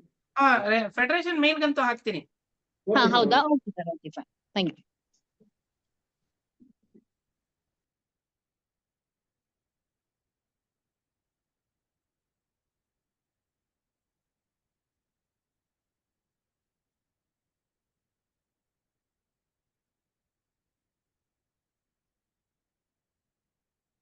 ನೋಡಿ ಹಾಕಿದೀನಿ ನೋಡಿ ಅಂತ, ಇದ್ರಲ್ಲಿ ಹಾಕಿದೀನಿ. ಇನ್ಕಮ್ ಟ್ಯಾಕ್ಸ್ ಆಕ್ಟ್ ಹಾಕಿದೀನಿ. ಓಕೆ ಸರ್, ನೋಡ್ತೀನಿ. Okay, thank you sir.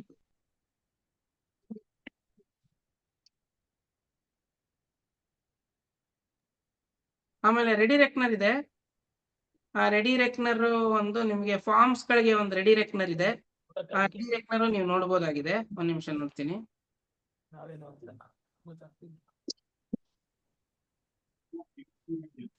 ಅವ್ರ ಮೊಬೈಲ್ ಅಲ್ಲಿ ಮಾಡಿರೋದ್ರಿಂದ ಟಿಟಿ ಲೀಲಾವತಿ ಅಂತ ಬಂದಿದೆ ಅನ್ಸುತ್ತೆ. ನಾವು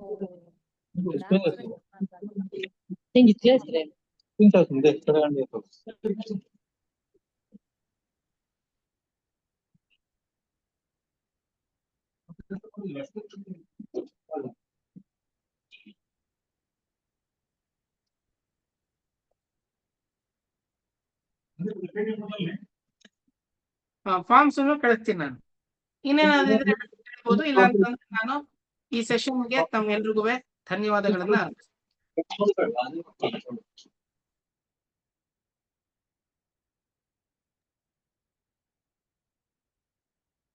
thank you sir. Sir, Janata Seva cooperative bank ವತಿಯಿಂದ thank you sir. Thank you sir. ಚಾಟೆ Sahakari bank Koramangala, Bangalore. Thank you sir.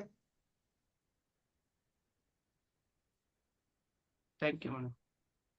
Sir thank you very much. ತುಂಬಾ ಚೆನ್ನಾಗಿ ಹೇಳಿದ್ರೆ, ಎಲ್ಲ ಚೆನ್ನಾಗಿ ಅರ್ಥ ಆಯ್ತು. ಹೊಸ ವರ್ಷ ಮೊದಲಿನಲ್ಲಿ ಇಷ್ಟು ಡೀಟೇಲ್ ಆಗಿ ನಮ್ಗೆ ಅರ್ಥ ಆಯ್ತು ಅಂದ್ರೆ ಮಾಡೋ ಕೆಲಸದಲ್ಲಿ ತುಂಬಾ ಚೆನ್ನಾಗಿ ಮಾಡ್ಕೊಂಡು ಹೋಗ್ಬೋದು. Thank you very much sir, ತುಂಬಾ ಥ್ಯಾಂಕ್ಸ್. Thank you.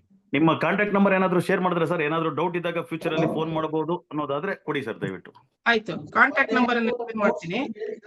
ನಾನು ಮಲ್ಲೇಶ್ವರದಲ್ಲಿ ಇರ್ತೀನಿ, ಬ್ಯಾಂಗ್ಳೂರ್ ಮಲ್ಲೇಶ್ವರದಲ್ಲಿ ಇರ್ತೀನಿ. ಓಕೆ ಸರ್ ಮತ್ತೇನಾದ್ರೂ ತಮ್ಮ doubt thank you sir. Group ಅಲ್ಲಿ ಹಾಕಿದೀನಿ ನಾನು, ಅಲ್ಲ ಚಾಟ್ ಅಲ್ಲಿ ಹಾಕಿದೀನಿ.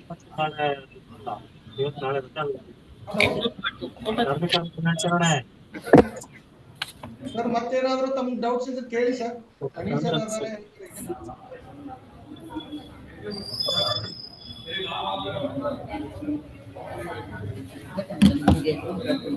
ಮಲೇಶ್ವರದಲ್ಲಿ ಕೇಳ್ಕೊಂಡು ಅವ್ರನ್ನ ಒಂದ್ ದಿವಸ ಪಾಠ ಕಲಿಸ್ಬಿಟ್ಟಿದ್ದೀವಿ, ಎಲ್ರಿಗೂ ಹೆಲ್ಪ್ ಆಗುತ್ತೆ. ಅನಿಲ್ ಸರ್ ಕ್ಲಾಸಸ್ ಮುಗಿತಾ? ಮುಗಿತು ಸರ್, ಕ್ಲೋಸ್ ಮಾಡ್ಬೋದು. ಮತ್ತೆ ಡೌಟ್ ಇದೆಯಾ sir? Sir phone number share ಮಾಡ್ತೀವಿ ಅಂತಂದ್ರಿ, ಮಾಡ್ಲಿಲ್ಲ. ಗ್ರೂಪ್ ಅಲ್ಲಿ ಹಾಕಿದೀನಿ. ಹಾ okay okay thank you.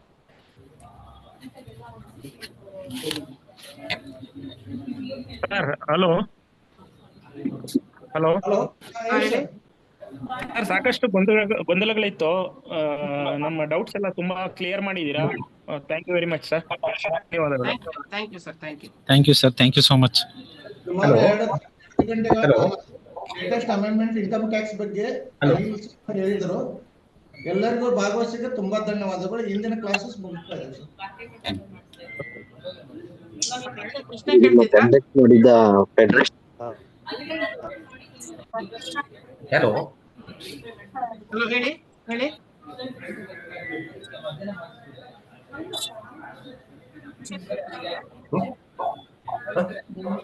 Hello sir, hello sir, ನಮಸ್ತೆ. ಹೇಳಿ, ಕೇಳಿಸ್ಕೊತಾ ಇದ್ದೀನಿ. ಸರ್ ಈಗ ಫಾರ್ಮ್ 122 ಇಲ್ಲಿ ಅವೈಲಬಿಲಿಟಿ ಇದೆ ಸರ್. ಫಾರ್ಮ್ 122 ನಾವು ಇದೆ ಸರ್, ಬಟ್ 122 ಫಾರ್ಮ್ 122 ಅವೈಲೇಬಲ್ ಇದೆ. ಅದು ಇವನ್ ನಾನು ಇನ್ಕಮ್ ಟ್ಯಾಕ್ಸ್ ನಮ್ಮ ವೆಬ್ಸೈಟ್ ಸರ್ಚ್ ಮಾಡೋದು ಸಿಗಲಿಲ್ಲ ಸರ್. ಅದು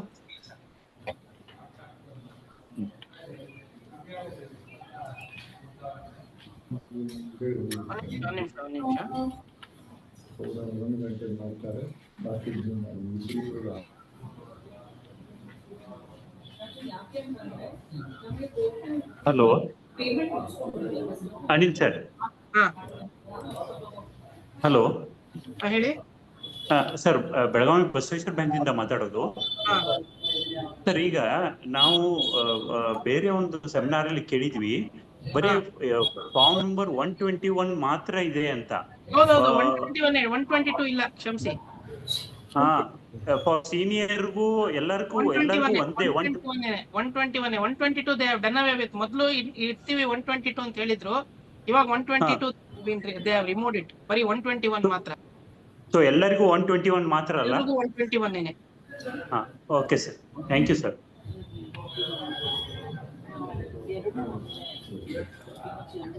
ಸರ್ ಸೆಷನ್ ಎಂಡ್ ಮಾಡೋಣ ಸರ್? ಮಾಡ್ಬೋದು ಮಾಡ್ಬೋದು.